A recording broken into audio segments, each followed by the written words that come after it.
Foundation batch आया था तभी। जी जी, अच्छा, फाउंडेशन बैच के साथ में आप कनेक्ट हुए थे, जुड़े हुए थे। ठीक है, तो जी कैसी सर। चल रही है अभी प्रिपरेशन? सर लगभग ठीक ठाक चल रही है सर। ठीक ठाक चल रही है। हाँ अ- सर। अभी स्पीड टेस्ट वगैरह, मॉक टेस्ट वगैरह देना शुरू किए? जी सर, अभी हमने ज्यादा नहीं दिए हैं, बस दो चार ही दिए हैं उसमें सर। अभी मेरा लो प्रिपरेशन चल रहा है, इसलिए सर थोड़ा और तैयारी कर ली, उसके बाद सर देते रहेंगे सर। अच्छा अच्छा। ग्रेजुएशन तो हो गया ना कंप्लीट आपका? जी सर, जी सर, जी सर। तो एग्जाम फॉर्म भरते हैं? अभी तो सर आया नहीं है, कौन सा सर, अभी तो कोई आया नहीं, तो इसलिए सर भरे नहीं है। ये आरबीआई असिस्टेंट भरा था आपने? नहीं सर। अच्छा, ये नहीं भरा, लेकिन इसमें आगे सर तो आने शुरुआती। वाले, आने वाले सारे एग्जाम फॉर्म भरिएगा। मतलब मेरा कहना ये है जी सर। कि सब लोग इनके बहाने, ब्रजेश के बहाने आप सब लोग सुनिए कि जब तक आप एग्जाम फॉर्म फिल करते हैं तब तक पढ़ाई में आपका फोकस बना रहता है। सामने जब तक आपके लक्ष्य नहीं होगा तब तक वो इंटेंसिटी पढ़ने में नहीं आती है। चलिए ठीक है, तो खुशबू जी आप बताइए। मैं बता रहा था कि एग्जाम फॉर्म जो है वो सबको भरना बहुत जरूरी है। जी मतलब आने वाले समय में जैसे हम लोग सोचते हैं, कई बार हमारे मन में ये बात होती है कि एक बार हमारी बहुत अच्छे से तैयारी हो जाए, एक बार हम जी एकदम परफेक्ट हो जाएं, हमें बहुत अच्छे से जो है वो मैथ्स आने लगे, रीजनिंग बनने लगे, इंग्लिश बनने लगे, करंट अफेयर्स पूरा याद हो जाए, तब हम एग्जाम जी फॉर्म भरेंगे। हम लोग ऐसा सोचते हैं, लेकिन ऐसा नहीं होता, क्योंकि एक भी कोई भी दिन ऐसा नहीं आता जब हम एकदम परफेक्शन को हासिल कर लेंगे, एकदम श्रेष्ठ बन जाएंगे, लायक बन जाएंगे और फिर एग्जाम देंगे। ऐसा कोई दिन नहीं आता। आपको फॉर्म भरते रहना पड़ेगा, एग्जाम देते रहना पड़ेगा, ताकि लगातार जो एग्जाम्स में क्वेश्चंस पूछे जा रहे हैं, लेटेस्ट पैटर्न जो एग्जाम का अपडेट होता जा रहा है, जब आप उसके आदी होते जाएंगे, ऑनलाइन एग्जाम के प्रेशर को झेलना सीख जाएंगे, एग्जाम्स में जो क्वेश्चन आपके नहीं बन रहे हैं उनको छोड़ना आप सीख जाएंगे, है ना? तो जो है धीरे धीरे आप पाएंगे कि आप अपग्रेड होते जा रहे हैं, अपडेट होते जा रहे हैं। और ऐसे ही देते देते एक दिन अचानक से आपको न्यूज मिलेगी कि आपका सिलेक्शन हो गया, है ना? तो सबसे पहले तो फॉर्म बिल्कुल नहीं चूकना है। सारे जो कह सकते हैं बैंक और पीओ के फॉर्म आपको भरना है। आप कुछ, आपको कोई क्वेश्चन पूछना है तो पूछिए आप। सर, ज्यादा प्रॉब्लम हमको रीजनिंग में होता है और मैथमेटिक्स में, मतलब रीजनिंग और मैथ्स में आपको समस्या जाती जी है? जी हाँ, तो खुशबू, बेसिकली जैसे मैं आप लोगों के साथ इंटरेक्ट कर रहा हूँ वैसे ही हमारे मोहित क्वात्रा सर भी आपके साथ जुड़ेंगे, है ना? और भरत सर को भी आपके साथ कनेक्ट करेंगे, है ना? ताकि जो आप, वैसे देखो ये सिर्फ आपकी समस्या नहीं है खुशबू, ये शायद मेरी भी समस्या है, और शायद हम 80% भारतीयों की समस्या है कि मैथ्स और रीजनिंग में जो है वो परेशानी जाती है ना? तो अब उसे कैसे ओवरकम करना है, अब मैथ्स और रीजनिंग को लेके अपने डर को कैसे खत्म करना है, वो हमारे फैकल्टी जरूर आपको सिखाएंगे। बाकी मेरी जहां तक सलाह है, मेरी जी जहां तक सलाह है वो तो सिर्फ एक है।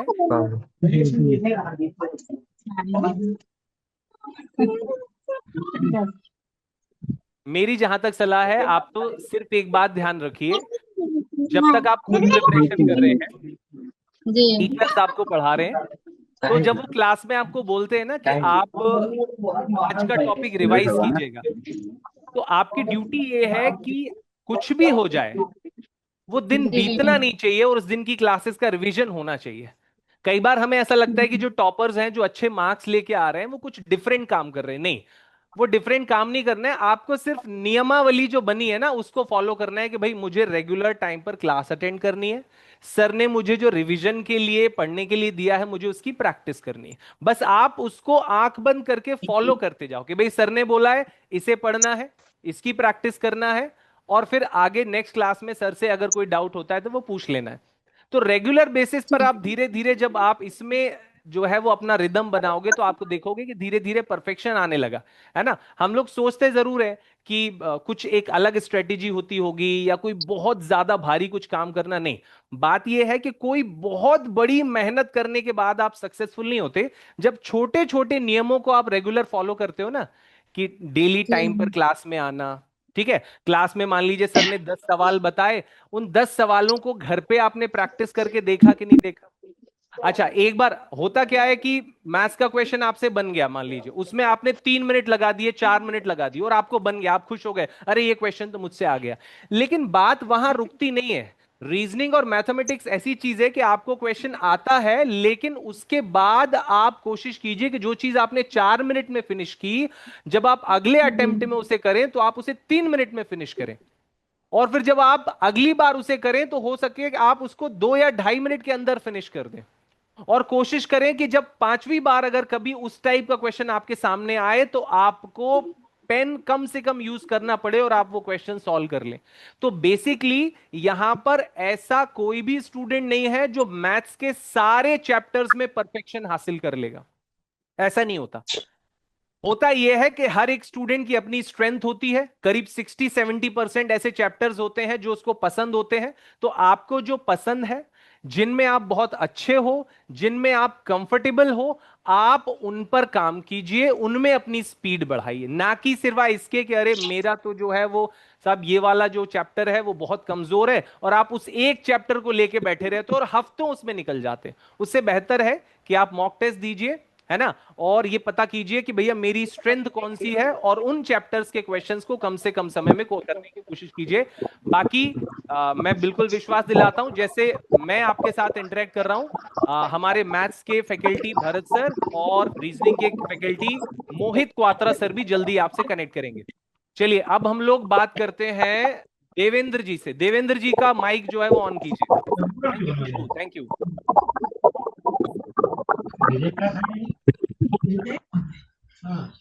हाँ देवेंद्र भाई, मेरी आवाज सुनाई दे रही है?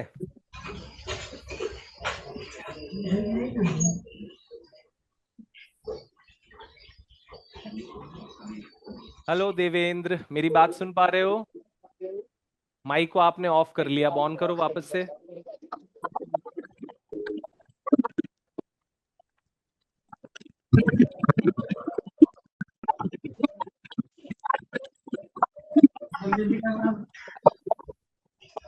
अमित यादव भी बात कर सकते हैं। अमित यादव, अगर आप तक मेरी वॉइस पहुंच रही है, अमित यादव आप भी रिप्लाई कीजिए, कोई क्वेश्चन पूछना चाहते हैं? सर सभी टीचर आज ही सर ज्वाइन करेंगे या फिर अलग टाइम पर?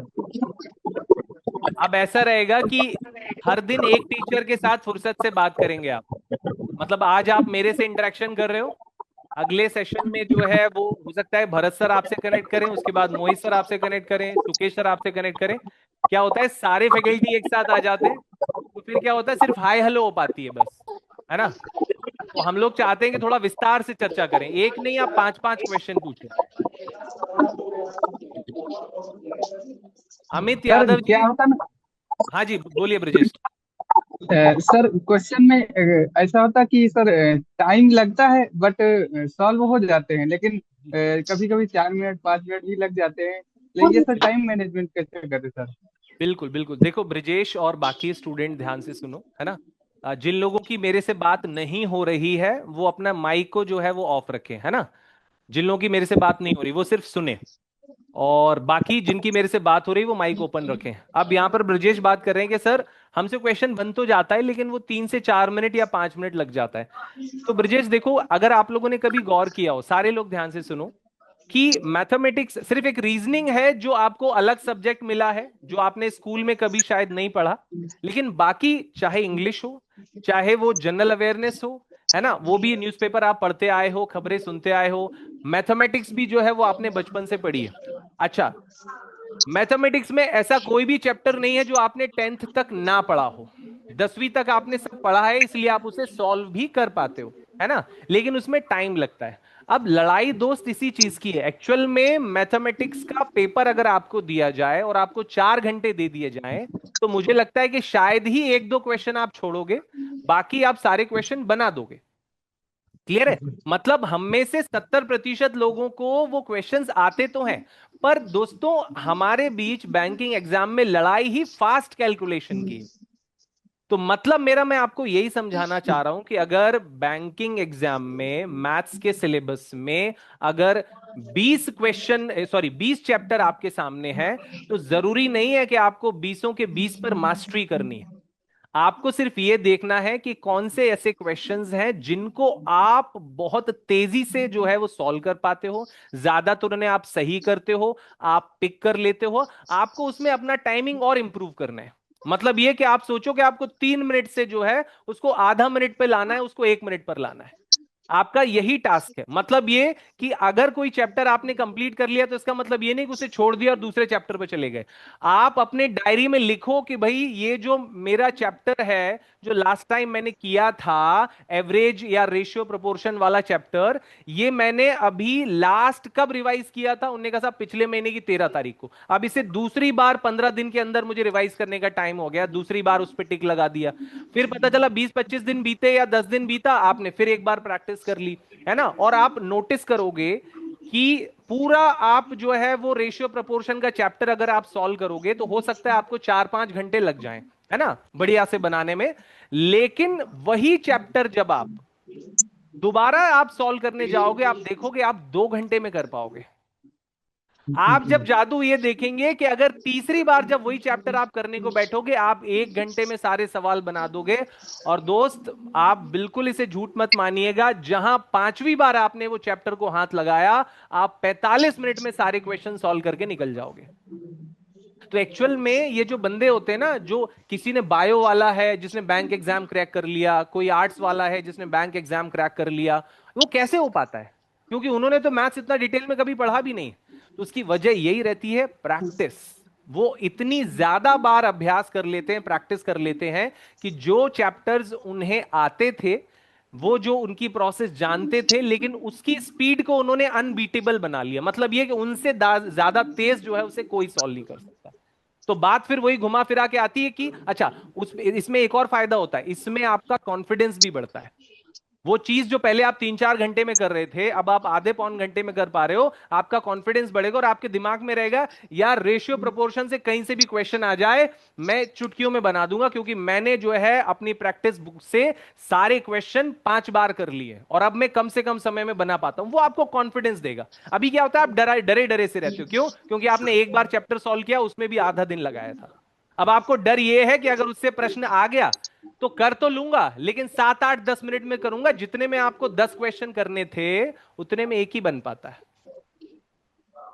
तो बस कोई, मैं बताऊंगा बेटा, सिलेक्शन का सीधा सा फंडा ये है, कोई भी 10-12 चैप्टर चुनो और उस पर मास्टरी हासिल करो। उसको इतना तेजी से करने की प्रैक्टिस करो कि मतलब आपकी स्पीड बिल्कुल अनबीटेबल रहे, कोई और ना कर पाए, आप करो ऐसा। चलिए भाई, मिस्टर कुमार, मुझे सुन पा रहे हो आप? जी सर, जी प्रणाम भाई, सर। कैसे हैं आप? Hello sir hello hello sir. Hello hello hello hello sir.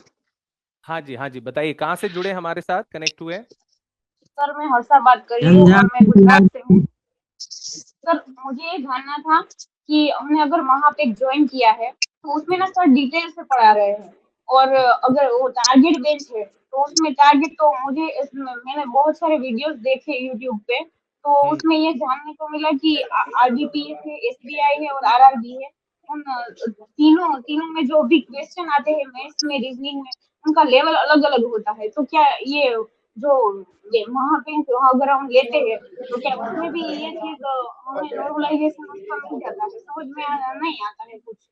Harsha, अगर आपका क्वेश्चन मैं समझ पाया तो आप ये कहना चाह रही हैं कि सर हम लोग डिटेल में जो क्लास अटेंड कर रहे हैं, वीडियो पढ़ रहे हैं, वीडियो में जो है पढ़ रहे हैं, लेकिन रीजनिंग हो या मैथ्स, क्वेश्चंस जो हैं वो लेवल अलग अलग एग्जाम में अलग अलग होता है, यही बोलना चाह रहे हो आप? यस सर, यस, मैं यही बोलना चाह रही हूँ।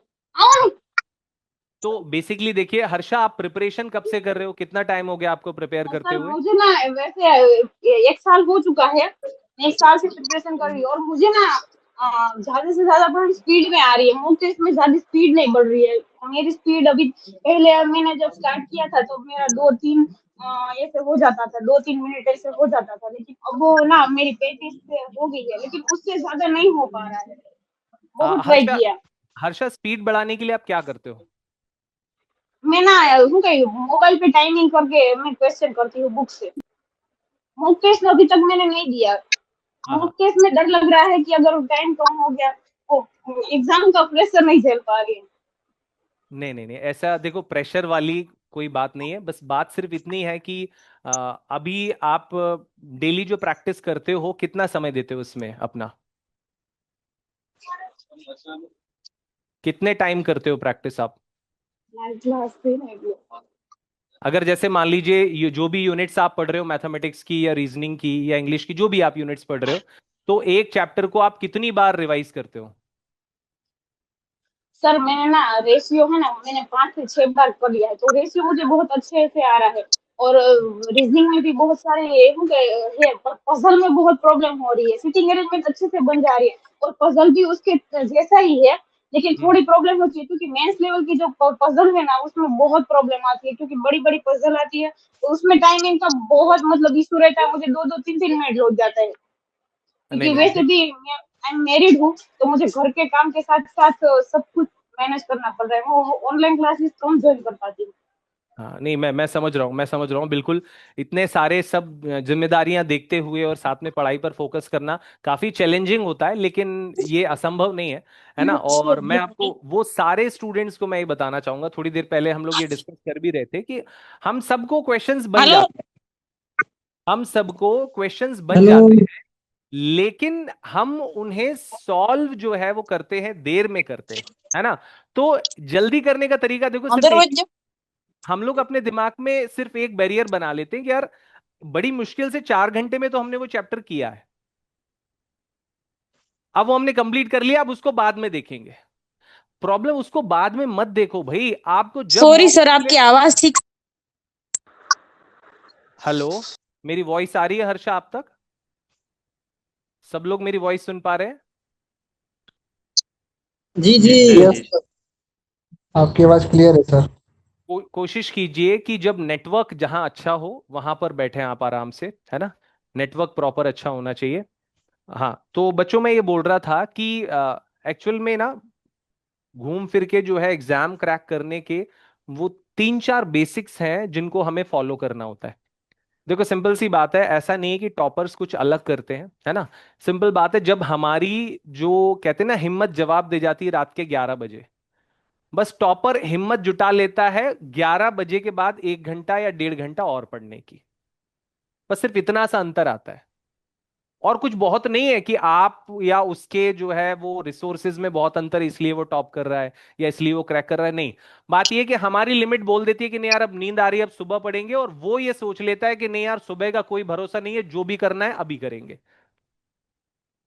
तो वो जो अंत की जो कहते हैं ना किलिंग इंस्टिंक्ट वाली बात है, मरते दम तक करने वाली जो बात होती है ना, बस वो चीज है जो आपको इंस्टिंक्ट अपने अंदर पैदा करना है। सब सारे बच्चे सिर्फ यही बोल रहे हैं कि यार मुझे टाइम बहुत लगता है, स्पीड नहीं बढ़ रही है। तो यार खुद ही आप बताओ ना, स्पीड बढ़ाने के लिए आपको क्या करना पड़ेगा? बार बार प्रैक्टिस करनी पड़ेगी। हम सब जो है इस बात के गवाह हैं और ईमानदारी से एक्सेप्ट करेंगे, हम कोई भी चैप्टर बार बार नहीं करते हैं।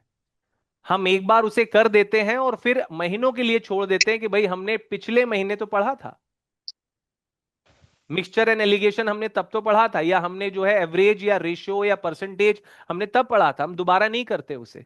तो अगर आपको स्पीड बढ़ानी है तो आपको बार बार करने होंगे। और दूसरी बात यह कि हर दिन एक मॉक टेस्ट आपको देना होगा। हर दिन एक मॉक टेस्ट, कुछ भी हो जाए, चाहे दुनिया इधर की उधर हो जाए, आपको हर दिन एक मॉक टेस्ट देना होगा।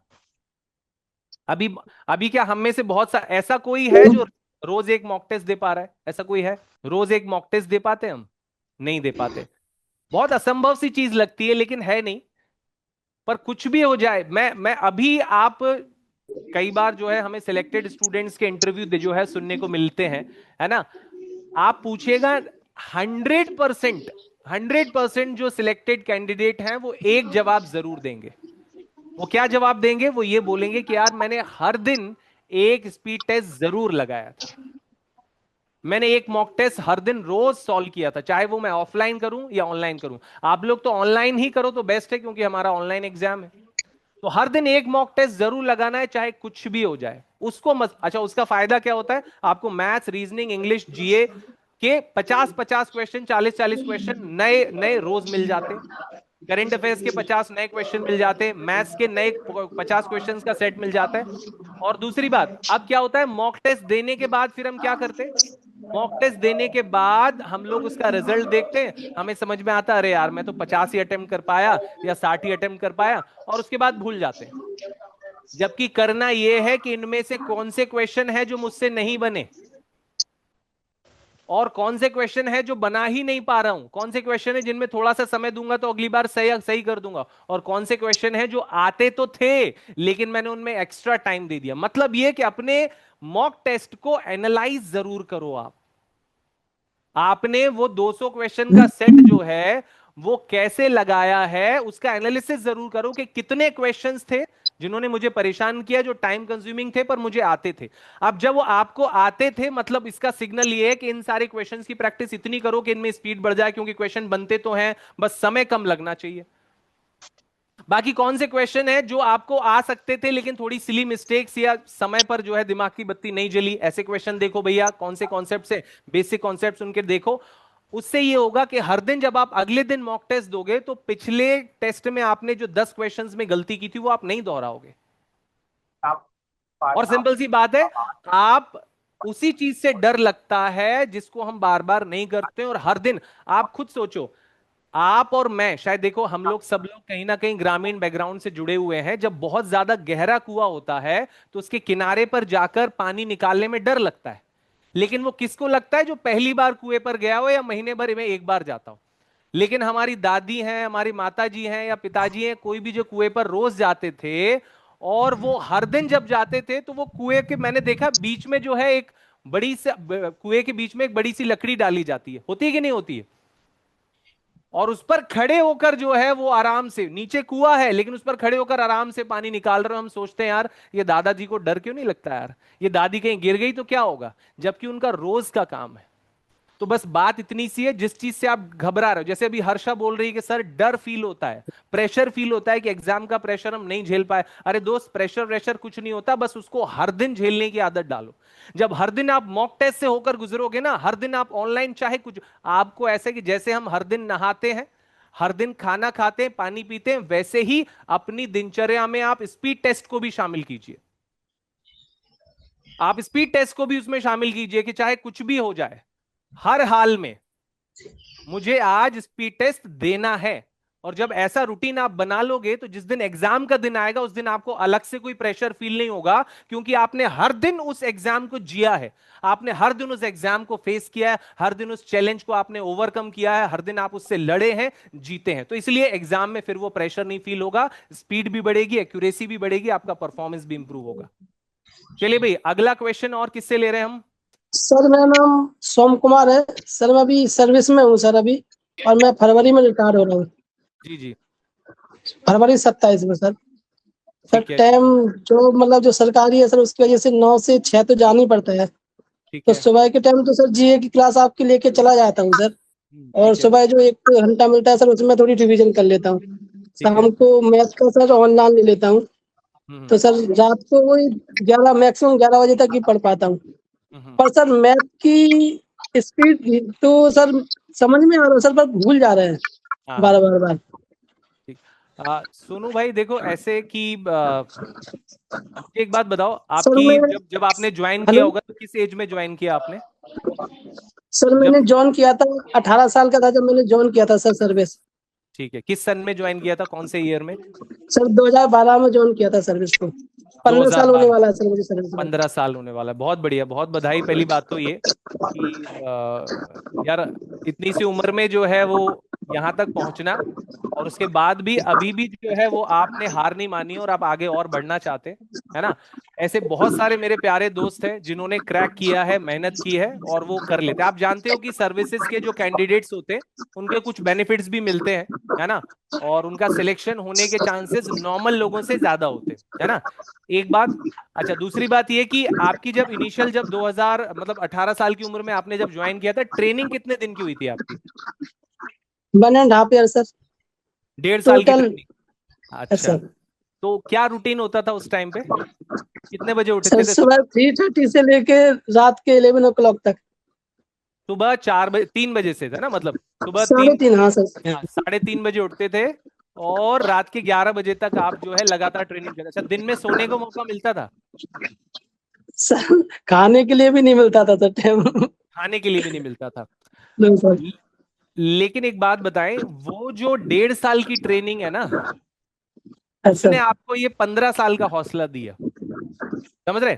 आप लोगों को सर। शायद वो कठिन वक्त, वो कठिन ट्रेनिंग इसलिए दी गई थी कि शायद कितनी भी विपरीत परिस्थितियां आ जाएं, इससे बुरा या इससे ज्यादा तो नहीं होगा।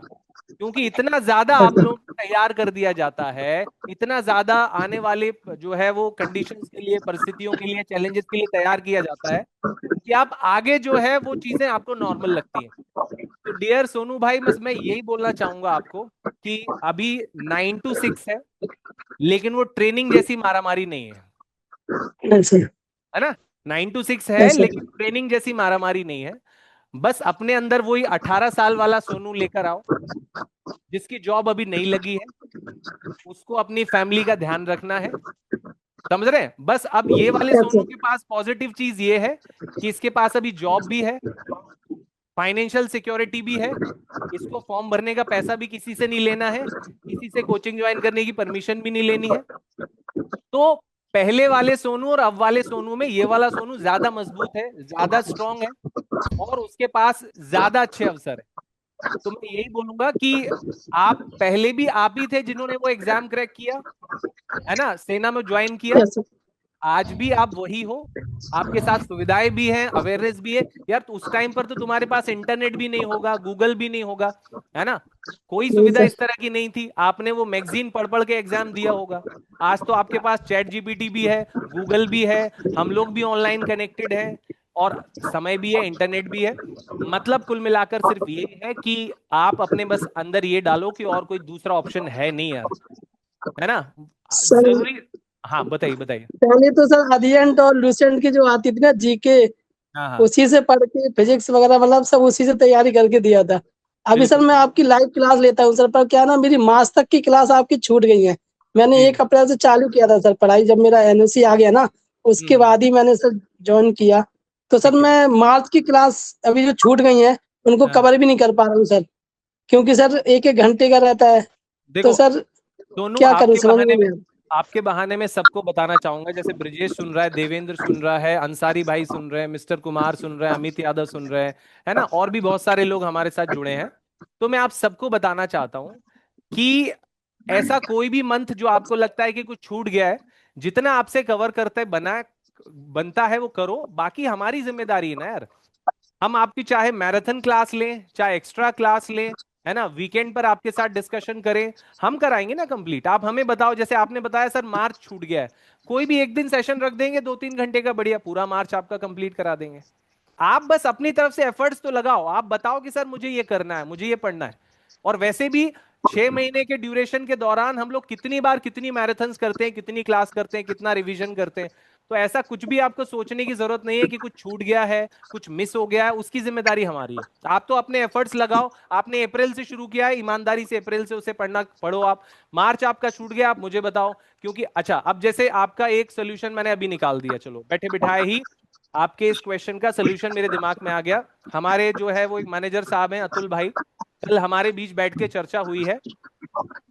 जून के लास्ट वीक में, जून के लास्ट वीक में या जुलाई के फर्स्ट वीक में, जनवरी से लेके जून तक का पूरा 6 महीने का करंट अफेयर्स हम लोग रिवाइज करेंगे एक ही सेशन सर में। उससे अच्छा हो जाएगा कि सर मुझे बैक क्लास नहीं लेनी पड़ेंगी, क्योंकि आप सर जो लाइव पढ़ाते हो ना या रिकॉर्डिंग सर, या सर मैं आपका पीडीएफ देखूं तो पीडीएफ मुझे इतना समझ में नहीं आता। सर यदि आपने कुछ बोला है ना तो वो एकदम दिमाग में बैठ जाता है कि यस सर ने ऐसा बोला था तो मतलब ये ऐसा होगा। मतलब उसको सर ध्यान रहता है, मतलब अनलाइज करता हूँ ना। जैसे आज सुबह का सर जो 8 बजे आपने लिया था ना क्लास हाँ हाँ जीए वाला, हाँ उसमें हाँ सर मेरा कुछ 146 147 था स्कोर। हाँ, सर बहुत उसमें बढ़िया। मैं के निरंजन करके आता हूँ, हाँ हाँ, जहाँ सर आपको पढ़ने में थोड़ा दिक्कत होता है नाम। सही है तो सही है। सर उसी को सर, तो सर वो मैंने जब जितनी लाइव क्लास ली है आपसे उतना मुझे मतलब याद हो जाता है। जैसे अभी सर 2 बजे का सेक्शन जो आप लेते हो ना, हाँ हाँ उसमें 4-5 जो क्लास हुई ना उसमें से सारे क्वेश्चन थे मॉर्निंग में जो शुरुआत के थे, तो हाँ उसमें हाँ, से एक भी रॉन्ग नहीं हुआ, क्योंकि मुझे याद है कि आपने ये मुझे बताया हुआ है। बहुत कम बच्चे हैं ये जो पता कर पाए होंगे कि कल का जो 2 बजे वाला सेशन था वो मई की शुरुआती हफ्ते के क्वेश्चंस थे, और आज हमने मई का जो है पूरा मंथ किया, तो इसलिए वो क्वेश्चन उनको मिले होंगे। अब जो पढ़ता है उसको पता चल जाता है कि भाई हाँ ये क्वेश्चन जो है वो हमने किए हुए हैं, है ना। तो आप रिवीजन कर रहे हो, मतलब आप ईमानदारी से पढ़ रहे हो, तो आपको वो पता सर मैं चल रहा है। लंच टाइम जब आता हूँ ना सर खाने के हाँ लिए, तो मैं हाँ। लंच करता रहता हूँ और आपकी क्लास भी देखता रहता हूँ, क्योंकि मेरे पास सर टाइमिंग उतनी है, 1 घंटे लंच, और उसी समय आपकी एक क्लास होती है। तो यदि मैं मिस करूंगा सर तो मुझे 1 घंटा एक्स्ट्रा देना पड़ेगा, जो ऑन टाइम में मिल रहा है मुझे दूसरे सब्जेक्ट के लिए। तो नहीं मैं नहीं लंच सोनू भी भाई, करता रहता हूँ सर। आपकी इन बातों से ना बाकी सारे आपके जो दोस्त हैं ना, ये जो सुन रहे हैं, इनको काफी सीखने को मिलेगा। इनमें से कई सारे लोग बोलते रहते हैं क्लास करते करते सर आज नींद आ रही है। ऐसे बहुत सारे हैं जो बीच में क्लास में ही बोल देते हैं कि वो अरे सर आज तो नींद आ रही है। तो यार ऐसे भी बहुत सारे कैंडिडेट हैं कि नींद ना आने के लिए टाइम ही नहीं है, बहाना बनाने के लिए फुर्सत नहीं है ना। अब देखो वो कितने बढ़िया तरीके से बात बोल रहे हैं कि सर पीडीएफ से पढ़ना अलग बात हो जाती है, लेकिन जब हम आप लाइव आपके साथ जुड़ते हैं तो चीजें ज्यादा ध्यान में रह जाती हैं, वो याद होती हैं। तो ये सही बात है कि जितना हो सके आप लाइव क्लास या रिकॉर्डेड क्लास को अटेंड करो, है ना। जब भी मौका मिले उसको डबल स्पीड में चला लो आप, है ना, फास्ट फॉरवर्ड में उसको करके चलाओ, लेकिन क्लास जरूर अटेंड करो क्योंकि उससे वो याद होता है। सर और बत... और एक आखिरी सर, जी मैं जी। सर ग्वालियर से हूँ और अभी विशाखापट्टनम में पोस्टेड हूँ। ठीक है, बहुत सर बढ़िया। स्टेट का भी थोड़ा मतलब वैकेंसी है सर, हाँ हाँ। थोड़ा मतलब मुझे सर फरवरी के लास्ट के, जब मैं रिटायर्ड हूँ सर फरवरी में, तो मेरे पास जॉब हो, ये मतलब मेरा प्लान है। तो मैं मैक्सिमम कोशिश कर रहा हूँ सर। नहीं नहीं, बस अब आपने अपना प्लान मुझे आज बताया है, तो बस अब ये मेरा भी प्लान होगा कि जब फरवरी में हम लोग बात करें तो फिर बात जो है सिलेक्शन पे हो, है ना, सेलिब्रेशन पर बात हो।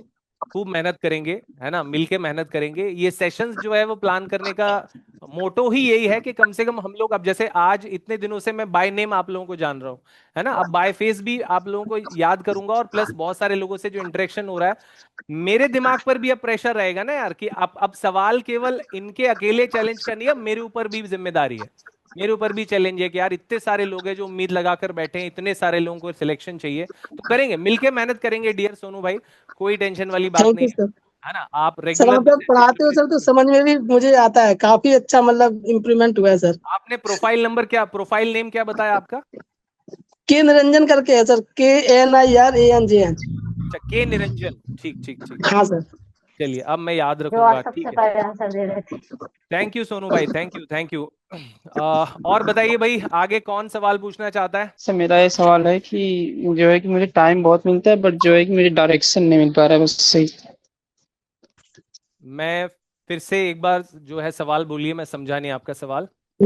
तो सर जैसे मैं बिगिनर हूँ सर, उसमें मुझे टाइम बहुत मिलता है, बट मैं डायरेक्शन सही नहीं पढ़ पा रहा हूँ, मुझे कैसे तैयारी करनी है। अच्छा अच्छा, ठीक है। अमित, सबसे पहले मुझे बताइए कि आपने ग्रेजुएशन कंप्लीट कर लिया है? यस सर, इसी साल मेरा जो है कि ग्रेजुएशन कंप्लीट हो गया है। अच्छा अच्छा, ठीक है। कौन से सब्जेक्ट से, क्या कौन सा डिग्री किया आपने अभी? सर बीकॉम किए हैं। अच्छा, आपने बीकॉम की है तो बहुत अच्छी बात है, बैंक एग्जाम में इसका आपको फायदा भी मिलेगा। अच्छा, आपने 100% ये सोच के रखा है कि बैंक एग्जाम ही प्रिपरेशन करनी है या कुछ और फॉर्म भी भरते हो आप? नहीं सर, बस यही, और जो है कि मैंने इसके लिए जो है कि 2 साल पहले ही सोच लिया था। अच्छा, कि बैंक एग्जाम ही करना है। तो यस सर। क्या आप प्रिपरेशन को जो है वो शुरू नहीं कर पा रहे हो, या अपने फोकस नहीं हो पा रहे हो, या फिर बार बार पढ़ाई नहीं में सर, गैप आ जाता है, क्या दिक्कत आ रही है? सर बैंक महापायक में मैं शुरू से ही जो है कि जुड़ा हूँ, और हम्म जो है कि वहाँ से मतलब कि अब क्लास ले रहा हूँ, हम्म। लेकिन मुझे जो है कि सही डायरेक्शन नहीं मिल पा रहा है कि मैं कैसे तैयारी करूँ, कैसे कंप्लीट करूँ, मतलब ये चीज़ नहीं कर पा रहे हैं। टाइम तो है सर जो है कि, लेकिन हम कंप्लीट करने के लिए हमारे पास मतलब समझ नहीं पाते हैं कैसे पढ़ें। स्ट्रेटेजी जो है, वो रणनीति जो है वो आप नहीं बना पा रहे हैं कि मैं यस सर। तैयारी करूं कैसे। आप क्लासेस तो अटेंड यस सर। करते जा रहे हैं, करते जा रहे हैं, लेकिन आपकी अपनी रणनीति नहीं बन रही है ना, आगे का थोड़ा सा रास्ता नहीं दिख रहा है कि अब मैं इस सब चीज को समेटूं कैसे, है ना, आगे कैसे यस सर। बढ़ूं, यस फोकस सर। कैसे। अमित भाई, यस सर। सिलेबस सिलेबस लिखा हुआ है आपके पास यस सर। सारे सब्जेक्ट्स का? Yes sir. ठीक है।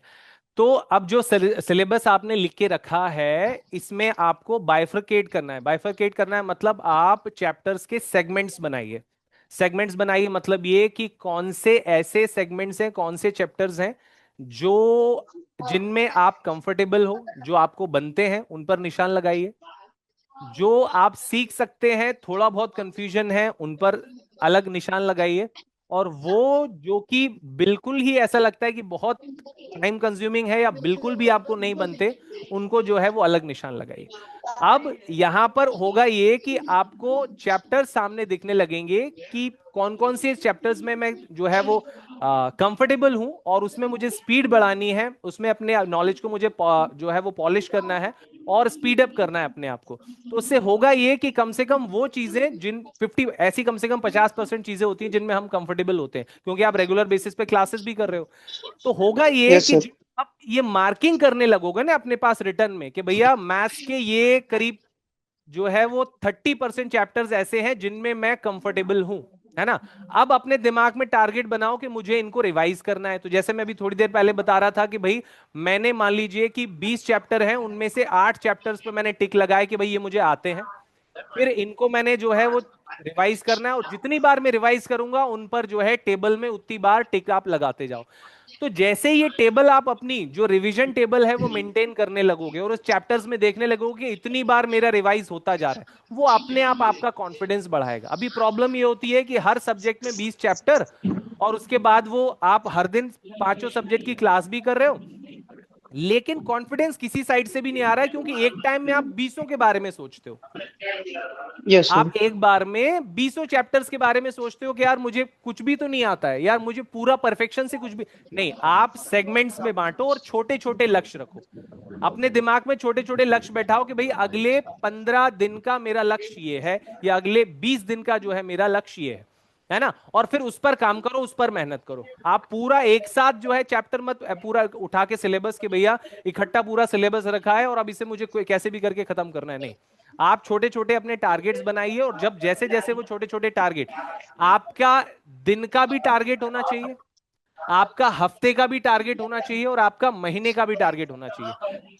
जितना चीजें रिटर्न में अपने सामने रखोगे, जितना ज्यादा उसको जियोगे, उतना ज्यादा कंफर्टेबल हो जाओगे। आप सारे स्टूडेंट्स जो मुझे सुन रहे हो वो ध्यान से सुनो कि अपने आप से बात करना सीखो, अपने आप से डिस्कशन करना सीखो। सिंपल सी बात है, आपने कहीं सुना होगा कि भैया बांटने से कम हो जाता है क्या, दुख, है कि नहीं। किसी से शेयर करने से यस सर। डर कम लगता है। तो भैया ये सबसे पहले आप पर लागू होता है। आप अपने साथ भी ये शेयर करना सीखो। कैसे शेयर करना सीखो, एक डायरी मेंटेन करो। डायरी में आप जो है वो रेगुलर बेसिस पर ये मेंशन करो कि आने वाले जो 7 दिन बीतेंगे वो मेरे कैसे बीतने वाले। आज अगर 13 जून है तो मैं 18 जून को क्या कर रहा हूंगा आपके पास रिटर्न में होना चाहिए। मुझे 15 जून को क्या करना है आपके पास रिटर्न में होना चाहिए। और 15 जून की रात में सोते वक्त आपने अपना 15 जून का टारगेट फिनिश किया कि नहीं किया, उसमें आपको यस और नो लिखना है और नीचे कंक्लूजन लिखना है, आज का दिन प्रोडक्टिव नहीं रहा, टारगेट पूरा नहीं हुआ, या आज का टारगेट पूरा हो गया। जैसे ही ये कम्युनिकेशन खुद के साथ आपका शुरू हो जाएगा, आपके अंदर दिमाग में अपने आप वो गिल्ट आने लगेगा कि यार मैंने थोड़ी सी लापरवाही की, इस वजह से वो टारगेट पूरा नहीं हो पाया। और जब आप हर दिन रोज रोज डायरी में लिखोगे ना, यार आज भी नहीं हो पाया, आज भी नहीं हो पाया, अब अपने आप समझ में आने लगेगा कि प्रॉब्लम कहीं और नहीं है, प्रॉब्लम यही है।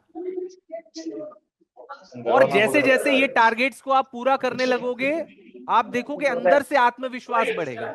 क्योंकि वो जो टेबल आप बड़ी प्रिपेयर करोगे अपनी रिवीजन की और जिसमें लिखोगे कि ये चैप्टर इतनी बार, ये टारगेट इतनी बार हो गया, और जैसे जैसे आपके चैप्टर्स कंप्लीट करते जाएं, अपने टाइम टेबल में उनके रिवीजन के लिए भी आप समय रखें प्रॉपर, कि भाई मेरा रिवीजन भी जो है वो कितनी बार होता गया।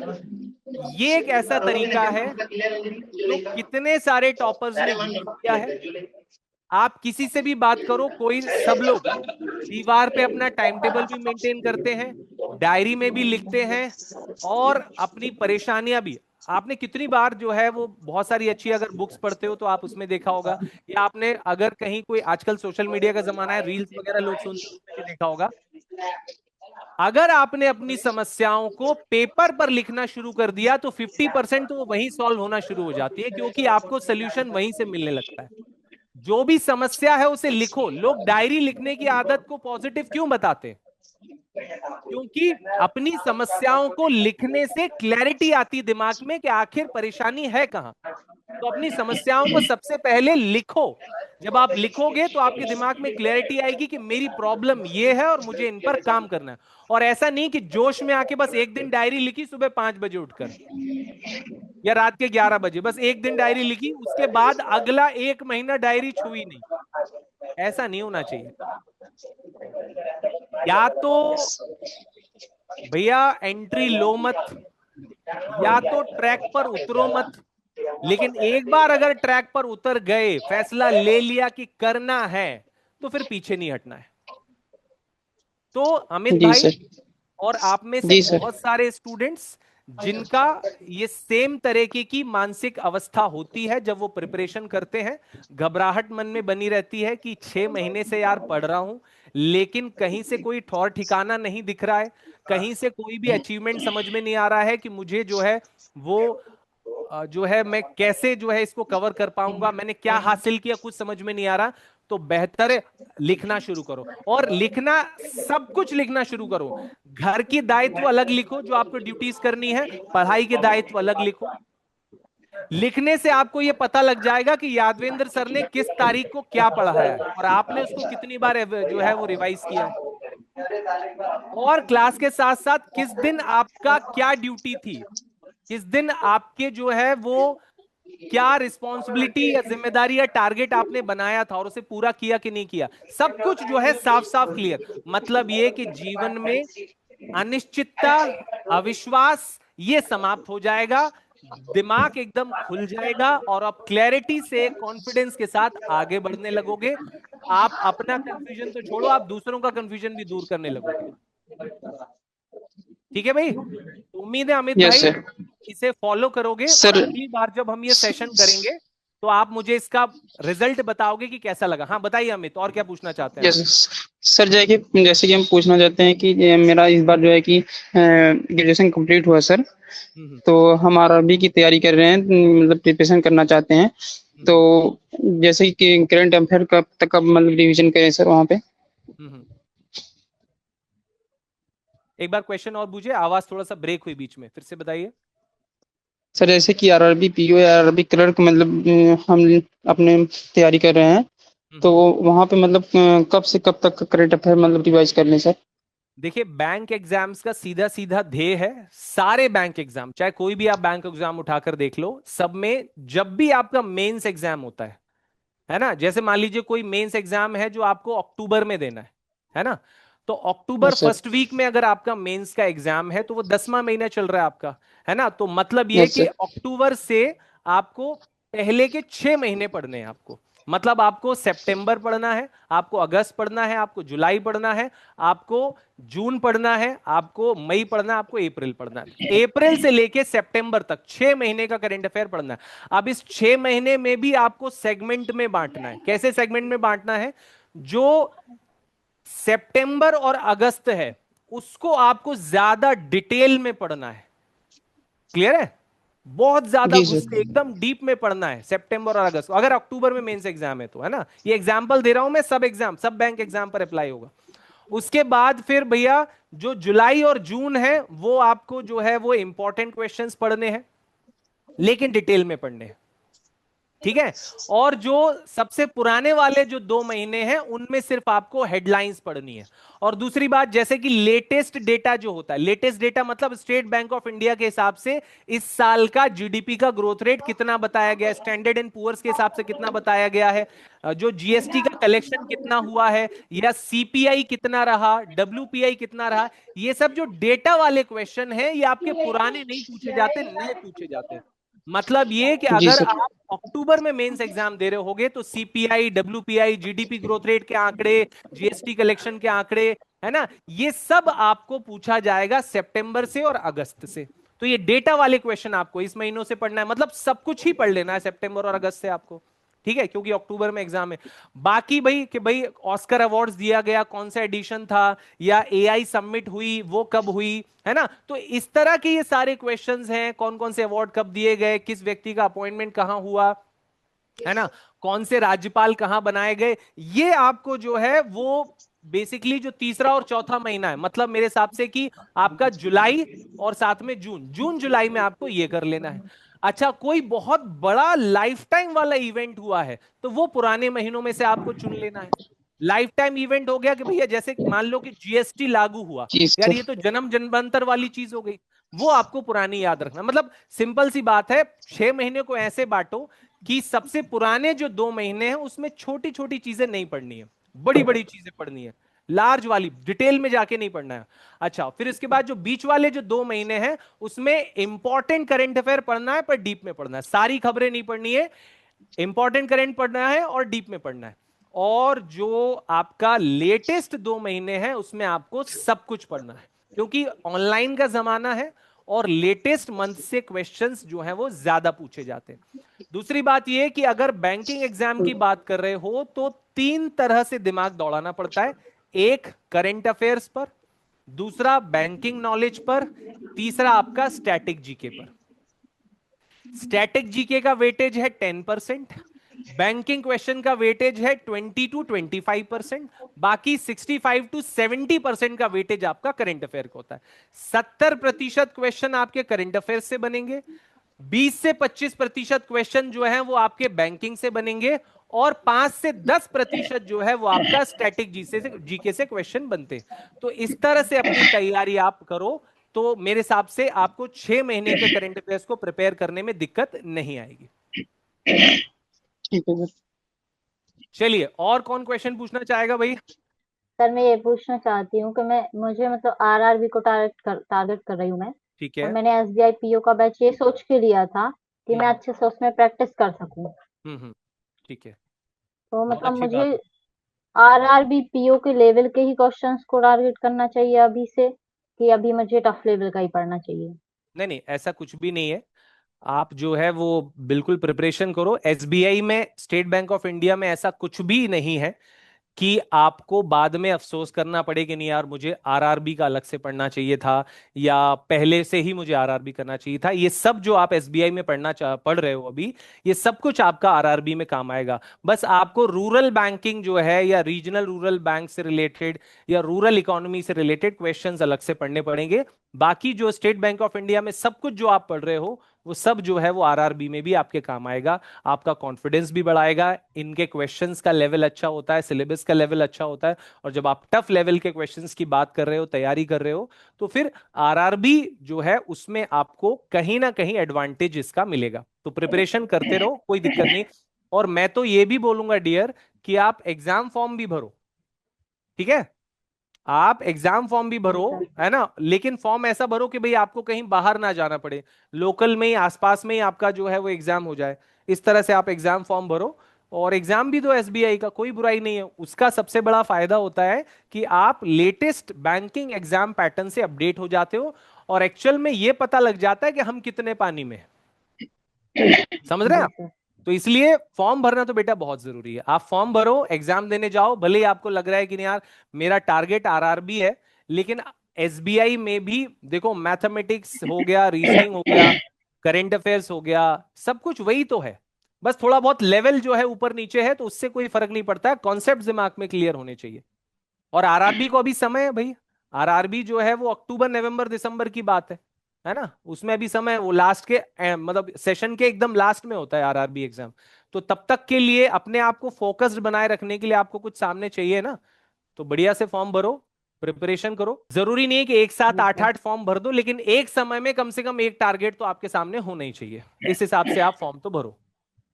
और बताइए। और सर मैं अपने मतलब सब्जेक्ट्स के बीच में बैलेंस नहीं बना पाती हूँ। जैसे 7 घंटे लगभग क्लास चलती है डेली, हम्म थोड़ी सी यूट्यूब की और थोड़ी सी उसकी केजीएस के ऐप पे। ठीक है। तो हम बैलेंस नहीं बना पाते। फिर रिवीजन किस किस का करें हम? पहले उसका एजुकेशन वाले के उसके वीडियोस हम्म का, फिर यूट्यूब पे 2 क्लासेस लगती है मैथ्स की। तो मतलब मैथ्स में ही हमारा टाइम ज्यादा निकल जाता है, फिर और सब्जेक्ट्स के लिए टाइम ही नहीं बचता है। देखिए प्रियंका, ऐसा है कि मेरे हिसाब से ये जो अभी बैच आपने ज्वाइन किया है, इससे पहले भी कोई बैच ज्वाइन किया है या पहला बैच है आपका ये? नहीं सर, पिछले बार भी हमने आरआरबी पीओ का बैच ज्वाइन किया था। पिछली बार आपने आरआरबी पीओ का बैच ज्वाइन किया था, और जी अभी सर। भी जो है वो आप एसबीआई बैच में ज्वाइन हुए हो। जी सर। हाँ, तो देखिए यहाँ पर जैसे आपने कहा कि भाई प्रिपरेशन में पूरा टाइम मिल जाता है और आप उसको मैनेज नहीं कर पा रहे हो, तो मैं सिर्फ ये बोलूंगा कि आप अपनी अलग से जो है वो किसी भी तरह की स्ट्रेटेजी पर अभी प्रेशर मत बनाओ, है ना। जैसे बहुत सारे बच्चे हैं वो क्या करते हैं कि भाई क्लास का भी पढ़ रहे हैं, रिवाइज भी कर रहे हैं, और साथ में खुद का भी कोई चैप्टर वो अलग से कर रहे हैं, है ना। तो अभी सिर्फ आप जो है वो क्लासेस को फॉलो करो, है ना। क्लासेस को फॉलो करो मतलब जो टीचर बता रहे हैं आप उसको फॉलो करो। देखो मेरे हिसाब से अगर जनरल अवेयरनेस और कंप्यूटर की बात करें या बैंकिंग की बात करें, इन तीनों सब्जेक्ट्स में ऐसा कुछ भी नहीं है कि आप घर पर प्रैक्टिस करोगे तो आपको समस्याएं आएंगी या बहुत ज्यादा टाइम लगेगा। इन तीनों में तो ऐसा कुछ भी नहीं है। नो। इंग्लिश आपका, अच्छा इंग्लिश तो खैर आरआरबी में रहता है लेकिन एसबीआई के लिए जरूरी है। तो इंग्लिश हो गया, आपका जनरल अवेयरनेस या करंट अफेयर्स हो गया, और साथ में बैंकिंग हो गया। ये तो आपका क्लास में ही कंप्लीट हो जाता है। क्लियर है। इसको जब आप घर पे प्रैक्टिस करोगे तो 1 घंटे की क्लास से मुझे लगता है 15 मिनट में रिवाइज हो जाएगी ये। क्या ऐसा है, हो सकता है? जैसे मैंने आपको पढ़ाया 1 घंटा, तो मेरे द्वारा पढ़ाया गया 15 मिनट में रिवाइज कर सकते हो एक बार में आप। ठीक यस है। सर। हाँ, अब बैंकिंग वाले सर ने पढ़ाया, वो भी आप अगर क्लास में ध्यान देकर अच्छे से फोकस के साथ पढ़ोगे तो मुझे लगता है वो भी 15 मिनट में कंप्लीट हो जाएगा। कंप्यूटर का भी यही हाल है। सर्टन। ठीक है। अब बचता है आपका क्या, मैथ्स और रीजनिंग, है ना, और इंग्लिश अगर मान लीजिए। तो इंग्लिश में भी अगर आप क्लास में अच्छे से ध्यान दोगे तो इतनी दिक्कत नहीं आएगी, उसको आपको बस जैसा सर ने बताया बस वो आपको पढ़ना है। दो चीजें आती हैं आपकी, मैथमेटिक्स और रीजनिंग, है ना। अब इनके लिए मैं आपको बोलता हूं कि भाई 2 घंटे अलग से आप 3 सब्जेक्ट के लिए दो। किसके लिए? या 2 घंटे नहीं, मैं तो बोल रहा हूं 1 घंटा निकालो। चलो इतनी बड़ी बात बोल रहा हूं, आप 1 घंटा या सवा घंटा दो। इंग्लिश को थोड़ा सा ज्यादा दे दो। कंप्यूटर, जनरल अवेयरनेस और इंग्लिश, इनको आप 1.5 घंटा दो। बाकी 2 से ढाई घंटा जो है वो आप सिर्फ और सिर्फ किसको दो, मैथमेटिक्स और रीजनिंग को दो। अच्छा, इसमें भी कुछ अलग से नहीं पढ़ना, आपको सिर्फ वही सॉल्व करना है जो सर ने आज आपको सॉल्व कराया है या जो होमवर्क दिया है। ठीक है। तो इसमें आपको हेल्पफुल क्या रहेगा, मेरी वही डायरी वाली स्ट्रेटेजी डियर। वो डायरी वाली स्ट्रेटेजी बहुत आपके काम आएगी, क्योंकि आप लिखोगे सबसे पहले कि भैया 14 जून 2026 या फिर 15 जून 2026, है ना, कितनी क्लास हुई, ये क्लास हुई। भरत सर ने क्या पढ़ाया, ये। यादवेंद्र सर ने क्या पढ़ाया, ये, है ना। मोहित क्वात्रा सर ने क्या पढ़ाया, ये, है ना। इंग्लिश वाले सर ने क्या पढ़ाया, ये।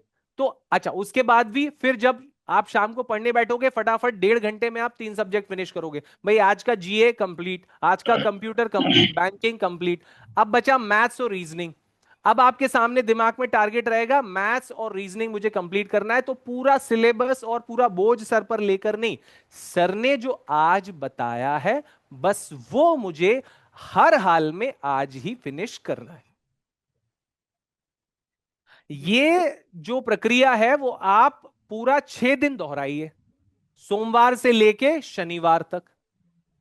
लेकिन फिर शनिवार की रात से लेके और रविवार को आराम नहीं करना है। शनिवार की रात और रविवार पूरा 6 दिन जो आपने बिताया है, उस पूरे 6 दिन का जो जो कंटेंट आपने पढ़ा है उसको सबको एक बार देखना है, और जो चीजें आपको नहीं बन रही हैं उन पर टिक लगाना है और एक बार फिर से उसे सॉल्व कर लेना है। मतलब यह कि डेली रिवीजन जितना जरूरी है उतना आपके लिए वीकली रिवीजन भी जरूरी है। तो जब प्रोसेस को जस्ट फॉलो करो, बाकी टेंशन मत लो। और मैंने जैसे बताया कि रिटर्न फॉर्मेट में जब अपनी प्रिपरेशन को आप अपने सामने रखोगे, अपनी डायरी में रखोगे, अपने आप माइंड में क्लैरिटी होगी कि यार सिलेबस जो है वो कैसे जा रहा है। अभी आपके दिमाग में खिचड़ी क्यों पक जाती है, इतना आप परेशान क्यों हो रहे हो, आपके स्वर में इतनी चिंता क्यों दिख रही है? इसलिए है क्योंकि कुछ भी रिटर्न फॉर्म में आपके प्लानिंग मौजूद नहीं है। जो भी है वो दिमाग में, और आपने सारी 6 की 6 क्लासेस का प्रेशर एक साथ सर पे लेके रखा हुआ है, और ये प्रेशर हर दिन बढ़ता जाता है क्योंकि आपको पता है कि यार मंडे की क्लास रिवाइज नहीं हो पाई, चलो कल करेंगे। अरे ट्यूसडे की भी नहीं हो पाई, चलो एक काम करो दोनों की बुधवार को कर लेंगे। अरे 3 दिन की, एक काम करते हैं संडे को सारी क्लासेस रिवाइज करेंगे। पता चला संडे को कोई काम आ गया, बाहर चले गए, कुछ रिवाइज नहीं हो पाया। पूरे हफ्ते का प्रेशर आपके ऊपर है, धीरे धीरे करके 2-3 हफ्ते निकले, पूरा महीने का प्रेशर दिमाग पे लेके चलते हो कि यार चलो अब एक काम करें, जून तो नहीं हो पाया, जुलाई अब अच्छे से पढ़ेंगे, लेकिन दिमाग में रहता है ना जून नहीं हो पाया। यार जून छूट गया। देखो अभी सोनू थोड़ी देर पहले कितने अच्छे से बता रहे थे कि सर वो मार्च नहीं हो पाया मेरा। वो अभी भी प्रेशर लेके घूम रहे हैं मार्च का। लेकिन करना क्या चाहिए? करना ये चाहिए कि मार्च ही है ना, एक दिन 15 मिनट तो दे सकता हूं मार्च को, सिर्फ 15 मिनट। अरे मैं 15 मिनट नहीं बोल रहा हूं, 10 मिनट दो मार्च को। सोनू भाई अगर आप सुन रहे हैं तो ध्यान रखिए, डायरी में लिख लो मार्च निपटाना है चाहे कुछ भी हो जाए, हर दिन 10 मिनट यस दो। सर। कैसे नहीं होगा कंप्लीट? तो जो भी हो रिटर्न में, लिखित में करना सीखो यार। आने वाले टाइम में तुम लोग फ्यूचर ऑफिसर्स हो यार, फ्यूचर बैंकर हो तुम लोग। ऐसे मुंह जबानी कुछ नहीं होता है, जो भी होता है रिटर्न में होता है। तो चाहे अपने से बात करो चाहे दूसरे से बात करो, या अपनी कोई प्लानिंग्स बनाओ, या अपने अचीवमेंट्स लिखो, ड्रॉबैक्स लिखो, कमियां लिखो, खूबियां लिखो, जो भी हो सब कुछ रिटर्न फॉर्म में रखो, सारी प्लानिंग रिटर्न फॉर्म में रखो, सारा असेसमेंट रिटर्न फॉर्म में रखो। लिखित में रहेगा तो कभी भी इस तरह की दिक्कत नहीं आएगी। ठीक है प्रियंका, उम्मीद है आप इस स्ट्रेटजी को फॉलो करोगे और आप सब लोग फॉलो करोगे, आपको इसका फायदा पहुंचेगा।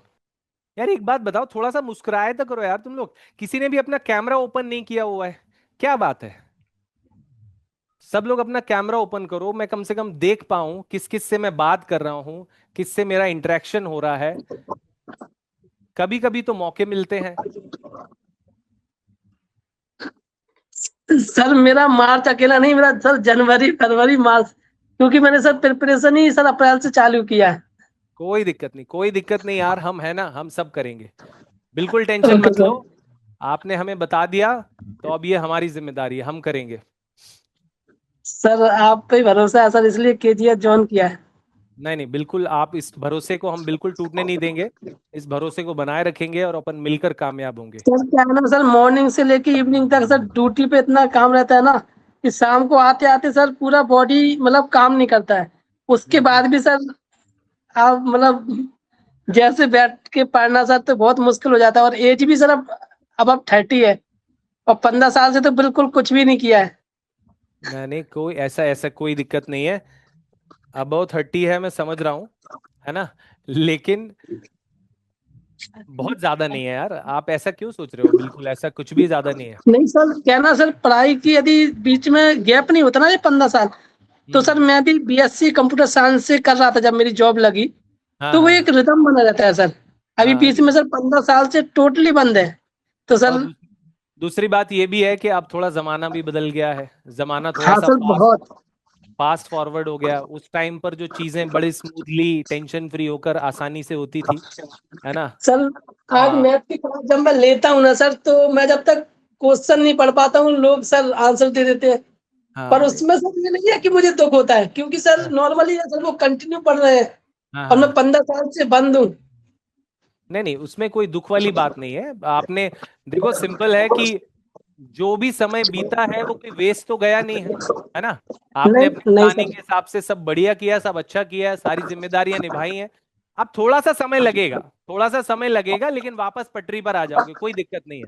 नथिंग इज सर इम्पॉसिबल, कुछ भी असंभव हाँ नहीं है। सर। आप सर बिल्कुल यही पटरी पर आ जाओगे, पहले जैसी यही स्पीड हो। सोच के सर टारगेट बनाया है मैंने कि फरवरी के बाद तक मुझे जॉब चाहिए सर, मार्च नहीं में। बिल्कुल बिल्कुल, अपने टारगेट पर अड़े रहो, डटे रहो, ये बिल्कुल कामयाब होगा। बार दिन में 10 बार बोलो, दिन में 10 बार बोलो, और 5 बार तो कम से कम लिखो। यार नहीं, फरवरी निकलनी नहीं चाहिए, क्रॉस नहीं होनी चाहिए, सिलेक्शन चाहिए, मतलब चाहिए। सर फिर हमें मॉक टेस्ट भी नहीं लगाने चाहिए तो अभी? मॉक टेस्ट तो आप डे 1 से ही लगाना शुरू करो, है ना। मॉक टेस्ट को लेकर भी दिमाग में आता है प्रियंका, जैसे मैं भी कभी स्टूडेंट था, है ना। तो दिमाग में स्ट्रेटेजी आती कि जब पहली बार मॉक टेस्ट हम लगाने बैठते हैं ना, तो हमें ये लगता है कि यार अभी तो हमने कुछ पढ़ा ही नहीं है, अभी तो हमारी प्रिपरेशन हुई नहीं है। तो एक काम करेंगे, पहले परफेक्ट हम पूरा सिलेबस कंप्लीट करेंगे, फिर मॉक टेस्ट लगाएंगे। नहीं, ऐसा नहीं होता है। आप कोई भी प्रिपरेशन नहीं करो, उसके बाद भी आप 20% क्वेश्चन कर पाओगे। समझ रहे हैं? आप कोई भी प्रिपरेशन ना करो, क्योंकि हमने यार इंग्लिश को अपने जीवन के 12 साल दिए हैं, है ना। हमने मैथमेटिक्स को अपने जीवन के 10-11 साल दिए हैं। तो ऐसा नहीं है कि हमसे कुछ भी नहीं बनेगा, है ना। तो आप डे 1 से जो है वो अपनी प्रिपरेशन शुरू करो, उसमें मॉक टेस्ट लगाओ। उससे फायदा ये होगा कि आपको फिर वही बात कि आपको रिटर्न में रिकॉर्ड मौजूद होगा कि जब मैंने पहला टेस्ट दिया था तो मेरे अटेम्प्ट थे 32। जब मैंने 10 दिन तक लगातार मॉक टेस्ट दिए तो मेरे अटेम्प्ट हुए 37। फिर जब मैंने आगे 10 और दिए तो मेरे अटेम्प्ट हुए 43। तो धीरे धीरे अपनी प्रोग्रेस को आप जो है वो देखोगे, मॉनिटर करोगे, तो आपको खुद कॉन्फिडेंस बढ़ेगा। तो इसलिए मॉक टेस्ट तो आप शुरू से ही लगाओ, ठीक है। अब ये आपके कंफर्ट पे है कि अगर आप सिर्फ मैथमेटिक्स का मॉक टेस्ट देना चाहते हैं अपने टाइम के हिसाब से, या पूरा 2 घंटे का टेस्ट आप एक साथ देना चाहते हैं, अगर ऐसा कर पाते तो बहुत अच्छी बात है। जो भी व्यक्ति हर दिन 2 घंटे का टेस्ट आने वाले 6 महीनों तक अगर कंटिन्यू देता रहेगा, करता रहेगा, जब तक उसका एग्जाम नहीं हो जाता, हर दिन, वो अपने आप अपनी सिलेक्शन की डेट खुद लिख सकता है। वो खुद हाथों से लिख सकता है कि भैया मेरा इतनी तारीख को सिलेक्शन हो जाएगा, ये डन है। पीओ के मॉक टेस्ट दोगे तो पीओ बन रहे हो, क्लर्क के मॉक टेस्ट दोगे तो क्लर्क बन रहे हो, आप खुद लिख सकते हो। मॉक टेस्ट जो है वो इस समय की ऑफ सक्सेस है, क्योंकि सिंपल सी बात है, जब तलवार चलाने से युद्ध जीता जा सकता है तो तलवार की प्रैक्टिस करनी ही पड़ेगी। घर बैठकर तलवार के वीडियो देखकर काम नहीं चलेगा। तो ऐसे ही जब अल्टीमेटली होना क्या है, ऑनलाइन एग्जाम। डर किससे लगता है? ऑनलाइन एग्जाम से। परेशानी कहां आती है? ऑनलाइन एग्जाम में स्पीड नहीं बढ़ रही है। तो जब सारा कुछ आपका ऑनलाइन एग्जाम के आसपास ही घूम रहा है तो फिर आप ऑनलाइन एग्जाम को हर दिन दीजिए, उस डर को हर दिन फेस कीजिए। अपने आप धीरे धीरे आपका डर कम हो जाएगा और मॉक टेस्ट के बहाने ऑनलाइन एग्जाम में अपेयर होने के लिए आपका कॉन्फिडेंस बढ़ेगा, साथ साथ में आपकी स्पीड भी बढ़ेगी, एक्यूरेसी भी बढ़ेगी। तो मॉक टेस्ट प्रियंका बहुत जरूरी है ना। और आप अभी से रेगुलर बेसिस पर मॉक टेस्ट दीजिए, भले ही आपके सारे चैप्टर्स अभी कंप्लीट ना हुए हों, तो भी आप जो है वो अभी से मॉक टेस्ट देना शुरू कीजिए। और एक मॉक टेस्ट को बार बार दिया जा सकता है, जरूरी नहीं है कि एक बार ही दे सकते हैं। क्लियर है? अगर किसी मॉक टेस्ट में आपने 45 या 50 अटेम्प्ट किया है तो टेंशन वाली बात नहीं, आप उसे बार बार दे सकते हैं, जब तक कि आप उसके सारे अटेम्प्ट ना कर डालो। आप बार बार दो। लगता है कि नहीं यार मॉक टेस्ट तो फिनिश हो गए, ये तो लगा चुके हैं। हमारे साथ दिक्कत क्या आती है, हमने एक मॉक टेस्ट लगा लिया और उसके बाद लगता है अरे ये टेस्ट तो हम दे चुके हैं, इसमें तो हमारे 50 नंबर आए थे, लेकिन दोबारा हम उसको अटेम्प्ट ही नहीं करते, जबकि हमें उसको अटेम्प्ट करना चाहिए ताकि उसमें परफेक्शन आए, उसके जितनी भी वैरायटी है क्वेश्चंस की वो हम सॉल्व कर पाए।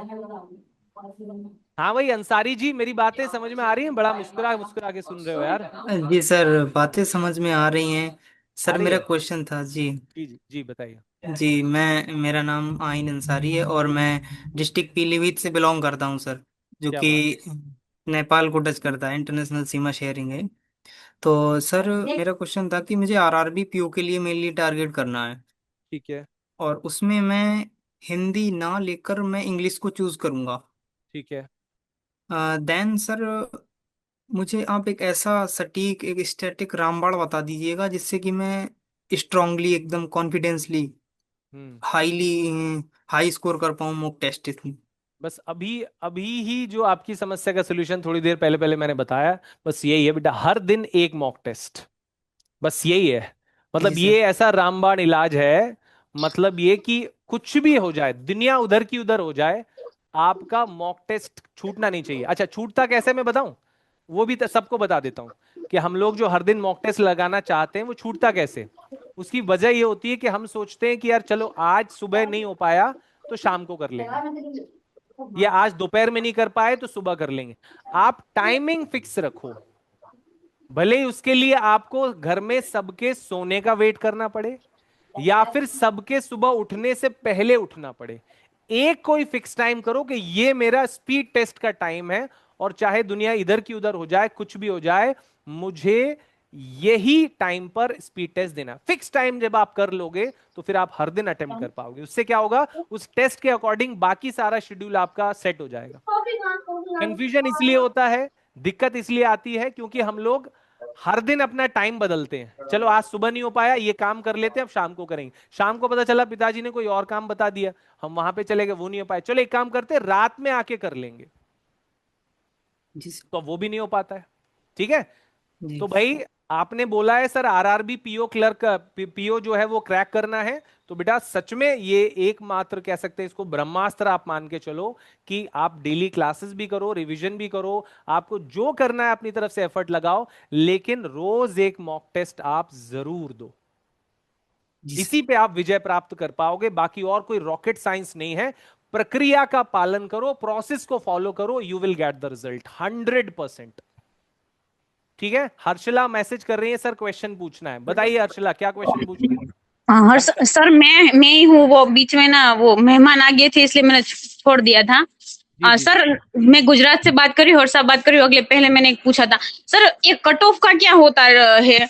अगले साल का कट ऑफ देखते हैं, जैसे मैं गुजरात से हूँ और एसटी कैटेगरी से हूँ, तो उसमें गए साल का ना सबसे लोएस्ट कट ऑफ गुजरात का था। और मैं ना 1 साल से प्रिपरेशन कर रही हूँ, तो मैं एसबीआई के लिए आईबीपीएस भी देना चाहती हूँ, एसबीआई भी देना चाहती हूँ और आरआरबी भी देना चाहती हूँ। मैं ना इस साल तीनों एग्जाम टारगेट कर रही हूँ। अच्छा ठीक है ठीक है। हर्षा आप गुजरात में कहाँ से हैं? मैं सर गुजरात से राजकोट से हूँ। अच्छा राजकोट गुजरात से, चलिए ठीक है। हर्षा वैसे देखो स्ट्रेटेजी जो है सभी की यही होती है और आपकी भी है ना, कि आप तीनों एग्जाम को टारगेट कर रहे हो, कि आप एसबीआई को भी टारगेट कर रहे हो, आईबीपीएस को भी और आरआरबी को। उसका जो है वो सबसे बड़ी वजह ये है कि सबके जो सिलेबस के टॉपिक हैं वो सेम है। क्लियर है? बस एग्जाम के हो सकता है कि पैटर्न में अंतर हो या फिर क्वेश्चंस के लेवल में अंतर हो, बाकी चैप्टर्स सबके जो है लगभग सेम है। मैथ्स के सारे चैप्टर वही है, इंग्लिश के वही है ना, रीजनिंग के वही सब है ना, थोड़ा बहुत इधर उधर होता है। तो आप तो जो प्रिपरेशन कर रहे हो एसबीआई की प्रिपरेशन से अगर आपने शुरू किया है, तो एसबीआई अगर मानो तो आरआरबी, आईबीपी और एसबीआई, इन तीनों में देखा जाए तो टफेस्ट एग्जाम एसबीआई ही है। ठीक है, तो अगर आप एसबीआई की प्रिपरेशन कर रहे हो तो मुझे नहीं लगता कोई दिक्कत होनी चाहिए। आप पूरा मन लगाकर फोकस के साथ इसकी प्रिपरेशन करो, बाकी जैसे जैसे एग्जाम सामने आते जाएं उस पर शिफ्ट होते जाइएगा, आपको अलग से कुछ करने की जरूरत नहीं है। सर आज तक एक भी मॉक टेस्ट नहीं दिया मैंने, अब सोच रही होगा अभी परचेस करूं। नहीं हर्षा, नहीं हो पाएगा उसके बिना बेटा, आपको करना ही पड़ेगा, आपको वो मॉक टेस्ट तो परचेस करना ही पड़ेगा, है ना। कल आपको दे रहा था ना कि क्या हम में से बहुत सारे लोग हैं जो खेती से जुड़े हुए हैं, आज भी गांव से जुड़े हुए हैं। क्या सिर्फ वीडियो देखकर कोई खेती करना सीख सकता है? जब तक वो खेत में ना उतरे, जब तक बिल्कुल उसने सर। मिट्टी में अपने पैर गंदे नहीं किए, तब तक वो फसल उगा सकता है क्या? संभव ही नहीं है, प्रैक्टिकल करना ही पड़ेगा। तो आप लोग ये मान के चलें कि मॉक टेस्ट पर तो आपको अपना समय, पैसा और फोकस देना ही पड़ेगा। अच्छा एक और बात बताऊं, पूरे प्रिपरेशन के दौरान जो सबसे ज्यादा अगर किसी चीज में आलस आता है या सबसे ज्यादा कोई चीज नहीं करने का मन करता है, वो मॉक टेस्ट ही होता है। क्योंकि लाइव क्लास में तो बहुत मजा आता है, क्योंकि सारे फ्रेंड्स एक साथ जो है लाइव जुड़ते हैं, शुरू में हाय हेलो होता है, फिर उसके बाद क्वेश्चंस के जवाब देते हैं, बीच बीच में जो है अच्छे अच्छे कमेंट्स भी चलते रहते हैं। तो लाइव क्लास तो ऐसे निकलती है बिल्कुल स्मूथ कि टीचर भी पढ़ा भी रहा है, ज्ञान भी मिल रहा है, दोस्तों से बात भी हो रही है। लेकिन मॉक टेस्ट में क्या होता है, आप होते हो और आपके पुराने कर्म होते हैं, है ना, जो सामने आपको एक एक पेज पर दिखते रहते हैं। और हर क्वेश्चन पे याद आता है कि साला ये भी नहीं बनता है, ये भी नहीं बनता है और ये भी नहीं बनता है, पूरे कर्म सामने दिखते हैं। तो फिर उनको ना हम देखना चाहते नहीं है। क्लियर है? तो हमें मन करता है कि यार एक बार हम पहले पूरे अच्छे से प्रिपरेशन कर लें, एक बार परफेक्ट बन जाएं, फिर हम जो है वो जरूर अटेम्प्ट करेंगे, है ना। तो बेहतर है कि आप उसे हर दिन की आदत बनाओ। जैसे आप हर दिन भगवान के सामने जाते हो, हर दिन प्रेयर भी करते हो, मेरे को लगता है कि हो सकता है कि कोई व्यक्ति मंदिर में ना जाता हो या भगवान के सामने ना खड़ा होता हो, लेकिन मन में तो 24 घंटे उसके यही चलता है कि हे ऊपर वाले, इस बार मेरी नैया पार लगा ले, बदले में चाहे जो लिखवा ले, है ना। मन में यही चलता रहता है कि यार जो पीछे हो बीत गया तो बीत गया, लेकिन भगवान नैया पार लगा, मन में प्रार्थना चलती रहती है। तो वो मन में प्रार्थना चल रही है, उसके साथ साथ में भगवान भी वहां से ये बोलते ही है ना यार कि थोड़े तू भी एफर्ट्स लगा ले यार, थोड़े प्रयास तो करो। मैंने बताया आप लॉजिक मत लगाओ, आप सिर्फ प्रोसेस को फॉलो करो। जो मैं प्रोसेस बता रहा हूं आप उस प्रोसेस को फॉलो करो। अब आज के सेशन में आपको 3 चीजें अपने घर लेके जानी है, अपने दिमाग में रखनी है, रेगुलर ध्यान रखो। क्या? पहली बात तो सर हेलो सर हाँ जी सर और कट ऑफ का थोड़ा वो बता दीजिए ना। जी, कट ऑफ भी बताता हूं मैं, बिल्कुल बताता हूं। पहली बात तो आपको रेगुलर क्लास अटेंड करनी है। सर मेरी क्लास ना सारी रेगुलर होती है और बट मैं लाइव नहीं कर पाती ना, इसलिए जैसे ही क्लास खत्म होती है, क्योंकि लाइव में ना ये प्रॉब्लम होती है कि बीच बीच में कोई सवाल पूछता है, कुछ जवाब देते हैं और कुछ सर अगर क्वेश्चन करा रहे हैं तो बीच में कुछ ना कुछ ऐसा होता रहता है, तो उसमें हम कंफ्यूज हो जाते हैं। इसलिए मैं ना हमेशा लाइव क्लास नहीं करती, मैं रिकॉर्डेड क्लास ही करती हूँ। और कभी कभी ऐसा लगता है कि अगर मुझे ये लाइव क्लास अगर ज्वाइन करनी चाहिए तो मैं वो कर लेती हूँ। और सुबह की जो आपकी क्लास आती है ना डेली, वो मैं डेली लाइव करती हूँ। और डेली मुझे वो नाश्ता बनाते बनाते वो मैं लाइव कर लेती हूँ, लेकिन वो मेरा डेली मैं उसको लिखती भी हूँ। डेली उसका रिवीजन मेरा हो ही जाता है, दोपहर का और सुबह का, वो तो मेरा डेली हो ही जाता है। नहीं, बहुत अच्छी बात है, लेकिन ये आपके कंफर्ट पर है, आपका कंफर्टेबल जैसे रूटीन आपको जो अलाउ करे। आप लाइव कर सकते हो, आप लाइव करो। आप रिकॉर्डेड कर सकते हो, रिकॉर्डेड करो। मेरा तात्पर्य ये था कि आपको हर हाल में क्लास अटेंड करनी है, उसका रिवीजन करना है, और अपने डेली जो है वो आपका रूटीन और टारगेट आपको रिटर्न में रखना है। क्लियर है? क्लास और रिवीजन पहला काम, उसको रिटर्न में रिकॉर्ड रखना दूसरा काम, और मॉक टेस्ट देना तीसरा काम। बस ये 3 आप लिख लो सामने अपने टेबल पर। हर दिन इन 3 कामों को पूरा करना है। कैसे देखना, आते आते एग्जाम आते आते सिलेक्शन हो जाएगा, आपको भी पता नहीं चलेगा। Class revision, daily record maintain करना है, और एक मॉक टेस्ट देना है और एनालिसिस करना है उसका। सर मॉक एग्जाम से टेस्ट तो एग्जाम का डर नहीं है, मुझे लगता है मैं कर लूंगी, आसान से कर लूंगी, क्योंकि एक बार भी एग्जाम नहीं दिया, लेकिन मेरी प्रिपरेशन इतनी अच्छी है। क्योंकि मैं जब भी सर क्लास में कराते हैं क्वेश्चन अगर कराते हैं तो मैं ऐसे जवाब दे देती हूँ, फटाफट हो जाता है मेरा। क्योंकि मैंने ना एक साल में मैंने ना इतनी बार रिवीजन कर चुकी हूँ ना, क्योंकि यही रिपीट हो रहा है। मैं यूट्यूब में देखो, लाइव क्लासेस है, सारी चीजों में ना एक ही चीज रिपीट हो रही है, एक ही चीज रिपीट हो रही है, कुछ नया नहीं है। इसलिए प्रॉब्लम तो नहीं आएगी एग्जाम में। सिलेबस वही है ना, सिर्फ करंट अफेयर की वो है, बाकी तो सब कुछ सेम ही है। वही ना, हर साल का सेम ही है सब कुछ। करंट अफेयर्स का आपको बदला दिखेगा, बाकी मैथ्स, रीजनिंग, इंग्लिश, कंप्यूटर सब कुछ सेम ही दिखेगा। क्लियर है? आपको सब कुछ सेम ही दिखेगा। खुशबू कह रही है सर मैं आज से फॉलो करूंगी इस रूटीन को। बिल्कुल फॉलो कीजिए, सब लोग फॉलो कीजिए। हर दिन की क्लास अटेंड करना है, उसका रिकॉर्ड मेंटेन करना है, और साथ में मॉक टेस्ट और एनालिसिस करना है। ये 3 काम लिख लो। अच्छा, अब हर्षा जो है बात कर रही थी कि सर कट ऑफ के बारे में कुछ बता दीजिए। तो डियर, कट ऑफ का ऐसा होता है कि भाई बेसिकली क्योंकि रिजर्वेशन की व्यवस्था है एग्जाम में, है ना, SC ST के कैंडिडेट्स को रिजर्वेशन मिलता है, OBC का थोड़ा बहुत है ना, और अब जो है इकोनॉमिकली वीकर सेक्शन का भी होता है, कुछ एक्स सर्विसमैन का भी होता है। तो सबको जो है एक ही क्राइटेरिया पर सिलेक्ट नहीं करते, है ना। बेसिकली वहां पर कट ऑफ डिसाइड होता है कि भाई अगर कोई मान लीजिए SC ST का कैंडिडेट है तो वो 55 जो है उसका कट ऑफ अगर गया है तो मतलब 55 के ऊपर अगर उसके मार्क्स आए तो वो सेलेक्ट हो रहा है, ठीक है। और ये डिपेंड करता है कि सारे जो है SC ST के कैंडिडेट्स हैं उन्होंने कैसा परफॉर्मेंस किया है, उसके हिसाब से कट ऑफ डिसाइड होता है। ऐसी जनरल के कैंडिडेट्स हैं उनका कट ऑफ जो है वो डिसाइड होता है उनके परफॉर्मेंस के हिसाब से। तो आप बस हर साल ये देखा करो कि भाई जैसे गुजरात का है, गुजरात में आपने बोला कि सबसे कम कट ऑफ जाता है, तो हर्षा उसकी वजह ये है, मैं अभी कुछ दिन पहले मेहसाणा होके आया था, है ना। मेहसाणा में जो सूर्य मंदिर वगैरह है वो घूम के आया मैं, अहमदाबाद भी गया था। तो मैंने वहां पर नोटिस किया, मुझे वहां पर कोई भी कोचिंग का बोर्ड दिखा ही नहीं। हाँ सर, एक ही है गुजरात में ना, 1-2 है, और वो भी वो लोग ना रिकॉर्डेड अप्लाई कर रहा है, कोई भी ऑनलाइन नहीं करवा रहा। एक है बकुल पटेल का, वो भी वो गुजराती में है, तो वो बोल रहे हैं कि हिंदी में करो तो ज्यादा अच्छा रहेगा, इसलिए मैंने KGS ज्वाइन किया। तो हर्षा उसकी वजह ये है क्योंकि गुजरात में बहुत सारे लोग जो हैं वो बिजनेस पर फोकस करते हैं, तो वहां पर नौकरी की प्रिपरेशन करने वालों की संख्या अगर आप यूपी, MP, बिहार, राजस्थान से कंपेयर करेंगे तो गुजरात में उतने लोगों की संख्या नहीं है। इस वजह से वहां पर कट ऑफ उतना हाई नहीं जाता है। भाई सिंपल सी बात है, जब ज्यादा लोग अच्छा परफॉर्म करेंगे तो कट ऑफ हाई जाएगा। क्लियर है? और जब लोगों की संख्या कम है तो फिर कट ऑफ जो है वो कम जाता है। तो इसीलिए कॉन्फिडेंस ज्यादा है कि कॉन्फिडेंस ज्यादा है मुझे कि शायद मेरा सिलेक्शन हो ही जाएगा।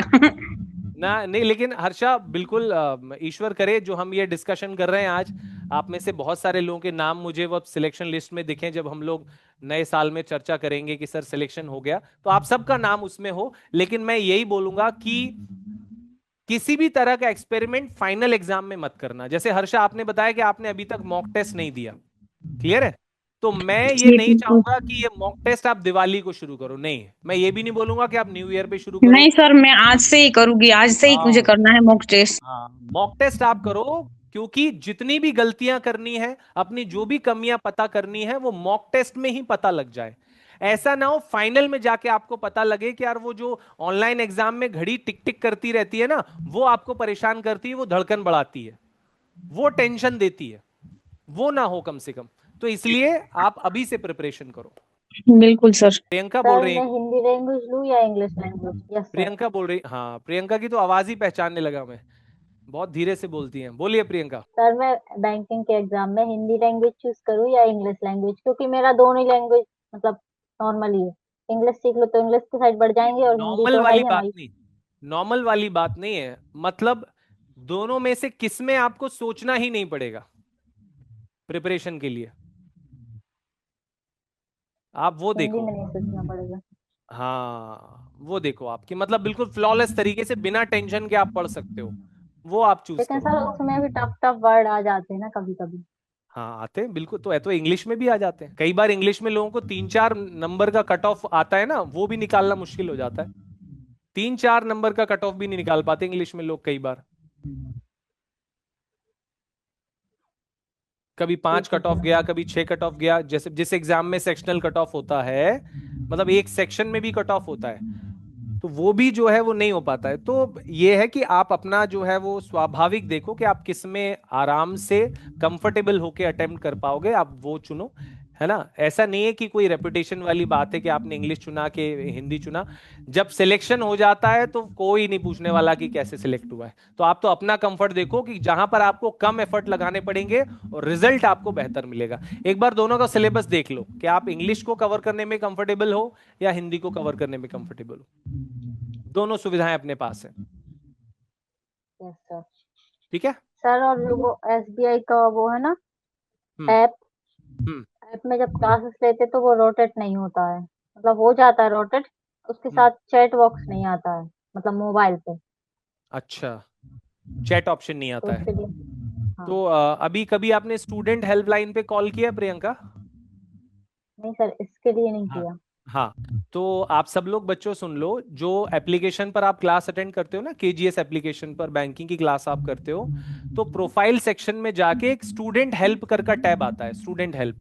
तो स्टूडेंट हेल्प में आप जाओगे तो वहां पर जो है ईमेल एड्रेस भी लिखा रहता है, फोन नंबर भी लिखा रहता है, और नीचे डिस्क्रिप्शन में आप लेटर लिख के भी दे सकते हो, है ना, ईमेल के थ्रू, कि भाई आपको क्या परेशानी है। वैसे आप कॉल करते हो तो ज्यादातर तो लग जाता है, लेकिन कई बार रहता है कि बहुत सारे स्टूडेंट एक साथ कॉल करते हैं, है ना, तो आप अगर थोड़ी देर बाद ट्राई करोगे या 1-2 बार ट्राई करोगे तो कॉल लग जाएगा। तो वो टेक्निकल सपोर्ट टीम होती है जो आपको गाइड करेगी कि आपको अगर इश्यू आ रहा है तो क्यों आ रहा है। वैसे ज्यादातर जो है स्क्रीन रोटेट ना होने का एक तरीका कि वो जो टैब है वो ऑटो स्क्रीन वाला जो है, हो सकता है वो ऑफ हो जाता हो बाय मिस्टेक, तो उसको चेक कर लिया करो एक बार, है ना, बहुत सारे नहीं सर, फोन्स में। जी। नहीं सर, स्क्रीन तो रोटेट हो जाती है, उसके साथ साथ चैट बॉक्स नहीं आता है लेकिन। अच्छा, चैट बॉक्स नहीं आता है उसके साथ साथ। हाँ तो ये प्रॉब्लम जो है वो रिजॉल्व कर देंगे, ठीक है? और पीडीएफ भी रोटेट नहीं होती है अच्छा, पीडीएफ भी रोटेट नहीं होती है, चलिए ठीक है। ऐप ठीक है, वाली। तो ये तो मैं, चलो एक काम करता हूँ, आपने जो बताया है तो एज अ फीडबैक मैं नोट कर लेता हूँ, है ना, अपने पास ही। तो आज के फीडबैक के तौर पर मैं अपनी टीम को बता दूंगा। हाँ बच्चों, तो कैसा लगा आपको आज के सेशन में? कोई और क्वेश्चन किसी को पूछना है तो पूछ सकते हैं। जी सर, हम ये कह रहे थे कि सर प्रिपरेशन के लिए जो है आलस कैसे हटाएं और मोटिवेशन को कैसे बनाए रखें सर, आलस को कैसे हटाएं और और मोटिवेशन को कैसे बनाए रखें सर, मोटिवेशन को कैसे बनाए बनाए रखें? रखें। देखो यार, ऐसी बात है कि मोटिवेशन जो है ना, जब तक दूसरे से मिलता रहेगा तब तक वो सिर्फ एक दिन के लिए मिलेगा और खत्म हो जाएगा, है ना। जब तक ये जो प्रिपरेशन है आप कर रहे हो, और मोटिवेशन जैसे सर ने बोल दिया, सर ने एक बहुत अच्छी कोई लाइन बोल दी, मजा अरे वाह वाह सर क्या बात बोली है, और उसके बाद एक दिन तो हम फूले हुए रहते हैं और अगले दिन बात खत्म हो जाती है। तो मेरे हिसाब से उसका एक बहुत अच्छा तरीका है कि आप अपनी प्रिपरेशन में से आलस कैसे दूर कर सकते हो। दो तरीके हैं उसके। रूटीन जो ये फॉलो कर रहे हो तो मैंने बताया ही है। एक चीज जो आप अपना रिकॉर्ड डेली जो मेंटेन करोगे, डायरी लिखोगे क्या आप कर रहे हो, एक तो ये उसमें हेल्प करेगा। दूसरी चीज है थोड़ा सा समय जो है वो ईश्वर के साथ भी व्यतीत करें। अब आप चाहे वो ध्यान करते हो या पूजा करते हो या प्रार्थना करते हो या शांत बैठते हो, वो सबका अपना तरीका होता है। जरूरी नहीं है कि घंटी बजाना या अगरबत्ती लगाना, वो नहीं। पर ईश्वर के साथ थोड़ा सा जो है वो आप समय बिताएं, है ना, बड़ा शांति देता है। और हर दिन की चीजें अपनी शेयर भी करें, है ना, मन ही मन जो है वो आप बात भी करें, शेयर भी करें, है ना, क्योंकि कहीं ना कहीं पॉजिटिव एनर्जी मिलती है, सकारात्मक ऊर्जा मिलती है। और वो सकारात्मक ऊर्जा आपने देखा होगा कि जब आप कहीं भी धार्मिक स्थान पर पहुंच जाते हैं, जब आप धार्मिक स्थान पर जाकर प्रार्थना करते हैं या शांति से बैठते हैं, तो मन को बहुत अच्छा लगता है, मन बहुत शांत हो जाता है। अपने आप जी जो सर। है अपने सॉल्यूशंस जो है वो हमें बहुत सारे नजर आने लगते हैं। तो उसकी वजह यह है कि सच में वो सकारात्मक ऊर्जा होती है। तो हम लोग क्या ना इतना उसको महत्व देते नहीं। हमको लगता है कि नहीं यार, हमें ऐसा लग रहा है कि हम भगवान के भरोसे जो है एकदम एग्जाम की प्रिपरेशन कर रहे हैं। नहीं, हम भगवान से ये नहीं बोल रहे हैं कि हमारे एग्जाम में आके बैठो और सारे आंसर सही लगा के चले जाओ। नहीं, हम भगवान से ये बोल रहे हैं कि हमारे उत्साह को बनाए रखो, हमारी ऊर्जा को बनाए रखो, हमारे फोकस को बनाए रखो।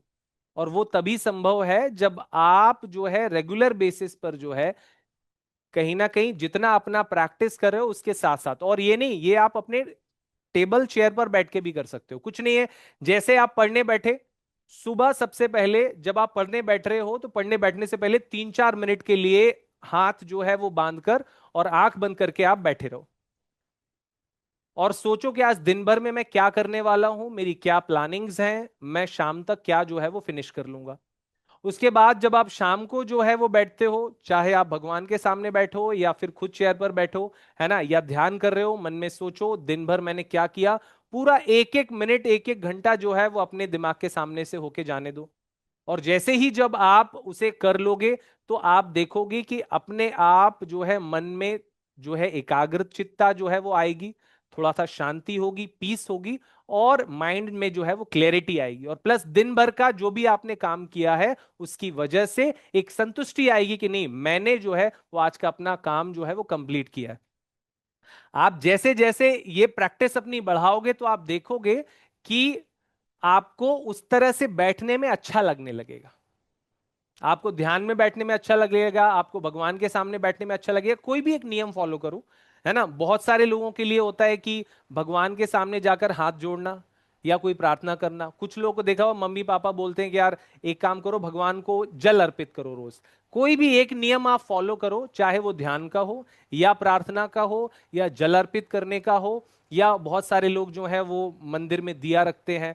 कोई भी एक नियम फॉलो करो, भगवान के साथ भी अपना कनेक्शन बनाए रखो। ये आपके उत्साह बनाए रखने और जब मायूस मन होता है उस समय अपनी ऊर्जा और अपने फ्रस्ट्रेशन को जो है वो दूर रखने का सबसे बढ़िया तरीका होता है।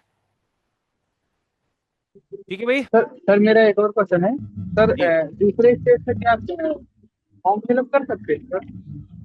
हाँ, बिल्कुल कर सकते हैं, बिल्कुल कर सकते हैं। सर जैसे अभी गुजरात में कट ऑफ कम जाती है तो इसलिए हम सोच रहे थे कि अगर दूसरे स्टेट से फिलअप कर सकते हैं तो हाँ ज्यादा नहीं, अच्छा है। बस बस हर्षा से थोड़ी सी गुजराती आपको सीखनी पड़ेगी, और कुछ नहीं है। गुजराती लैंग्वेज, अच्छा जी जी सही सर।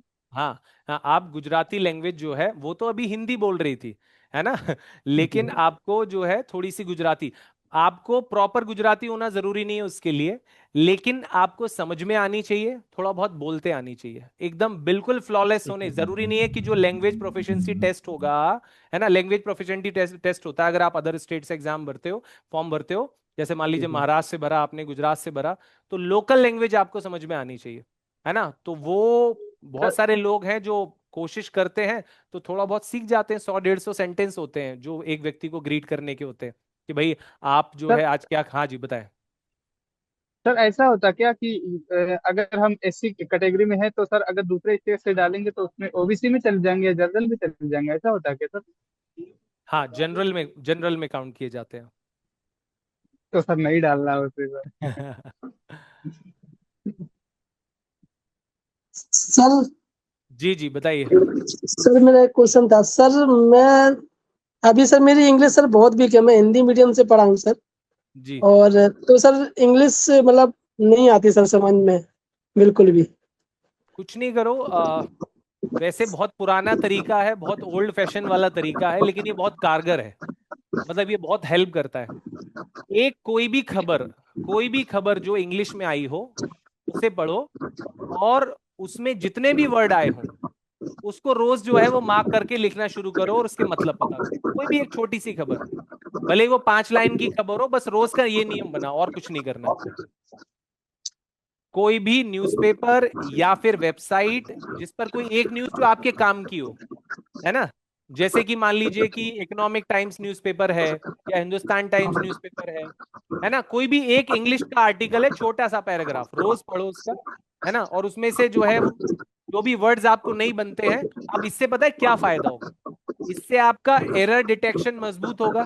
एरर डिटेक्शन आप इंग्लिश में करना सीख जाओगे। इससे आप जो है वो सेंटेंस अरेंजमेंट करना सीख जाओगे। इससे आपका जो क्लोज टेस्ट है जो 10 मार्क्स का आता है उसमें आपकी फ्लॉलेस स्पीड बन जाएगी, वो आप करना सीख जाओगे। मतलब आपको इंग्लिश के रूल्स नहीं रटने पड़ेंगे। हम लोग जो सब हिंदी मीडियम से है ना, तो हम इंग्लिश के उतने रूल्स नहीं रट सकते, ना उतना परफेक्शन लेवल पर जाने का हमें टेंशन लेना है। आप सिर्फ रोज एक पैराग्राफ पढ़ने की प्रैक्टिस करो, आप देखोगे 20-25 दिन में आपको ऐसा लगने लगेगा कि पहले जहां एक पैराग्राफ में आपको 15 शब्द नहीं बनते थे, धीरे धीरे आपको ये लगेगा कि 15 से अब उनकी संख्या 5 हो गई। भाई दो तीन शब्द तो आज इंग्लिश के टीचर को भी मिल जाते हैं जो उससे नहीं बनते और उसे देखना पड़ते हैं, पर हर बार वही टफ शब्द थोड़ी आएंगे। लेकिन तो ईमानदारी से सोनू भाई इसको फॉलो करो, सच में फायदा होता है। ये सच में इंग्लिश का ब्रह्मास्त्र है, ये हर टीचर इसको फॉलो करने को कहता है। सर आप मैक्सिमम तो sir ex serviceman maximum clerk ही करते हैं क्योंकि पे प्रोटेक्शन रहता है सर। तो हाँ। आरआरबी में सर क्लर्क और एसबीआई क्लर्क, क्योंकि सर यदि मैथ और रीजनिंग से एसबीआई में नंबर खींच लेते हैं और इंग्लिश में सर यदि कम भी नंबर आ रहे हैं तो सर तो वो टारगेट कर सकते हैं ना सर। बिल्कुल बिल्कुल बिल्कुल कर सकते हैं, कोई दिक्कत नहीं है, बिल्कुल क्योंकि कर सर सकते जीए में तो आज के टाइम पे जो सर जो आपसे द्वारा मेहनत करवाई जा रही ना, उसके हिसाब से लगता है कि नंबर काफी अच्छे आ जाएंगे सर, वहां से कंप्यूटर में आ जाएंगे, और नहीं देखो रीजनिंग और मैथ में। जीए का ऐसा है ना कि आपका सिर्फ टीचर पर डिपेंडेंसी जरूरी नहीं है जीए में। मैथमेटिक्स में तो ये है कि टीचर जब तक एक्सप्लेन नहीं करेगा आपको तब तक बात नहीं बनेगी। रीजनिंग में भी ऐसा ही है कि टीचर जब तक एक्सप्लेन नहीं करेगा तब तक आपको बात नहीं बनेगी। लेकिन जीए और करंट अफेयर्स में ऐसा है कि अगर आपकी पढ़ने की इच्छा है तो फिर वो असंभव नहीं है ना। तो जीए तो ऐसा है कि आप चलते फिरते बैठते जहां भी आपके हाथ में मोबाइल है, जहां भी समय मिला, ट्रेन में जा रहे हो, खाली अगर बैठे हुए हो, अपना जो है सोशल मीडिया भी चला रहे हो, तो जीए तो हर जगह अवेलेबल है। आजकल सत्य सर्वत्र है, जीए कहीं भी पढ़ सर सकते जो हो। प्लान वाला जो प्लान बताया ना सर, आज मैं मॉर्निंग में सोच रहा था कि जब मैं छुट्टी मतलब पेपर देने जाऊंगा ना, तो प्लान यही रहा था कि सारी जो भी आपकी मंथली वाली है ना, तो हाँ, उसको हाँ। ट्रेन में सफर करना पड़ता है 2 दिन सर, यहाँ से विशाखापट्टनम से ग्वालियर जाने के लिए। हाँ, हाँ, तो हाँ। मेंस के लिए यदि गया सर देने के लिए तो ट्रेन में ही करूंगा, मतलब रिवीजन दोबारा से। बिल्कुल और सर बिल्कुल आपने भी वही बात बोली है। हाँ नहीं बिल्कुल, आप जो है वो रिवीजन तो जो है अगर आप समय से पहले जितनी बार कर लें उतना अच्छा है, उतना जो है वो आपको कॉन्फिडेंस देता है, उतना अच्छे से एग्जाम कर पाओगे। Thank you sir. चलिए, तो दोस्तों कैसा लगा आज क्लास में ये सेशन जो है वो, कैसा लगा आप लोगों को? इंटरेक्शन में मजा आया कि नहीं आया? बहुत अच्छा लगा सर आज। तो आगे भी इस तरह के सेशंस आप लोग चाहेंगे रेगुलर बेसिस पर सैटरडेज को ये सेशन होते रहे? जी सर, जी सर। Yes sir.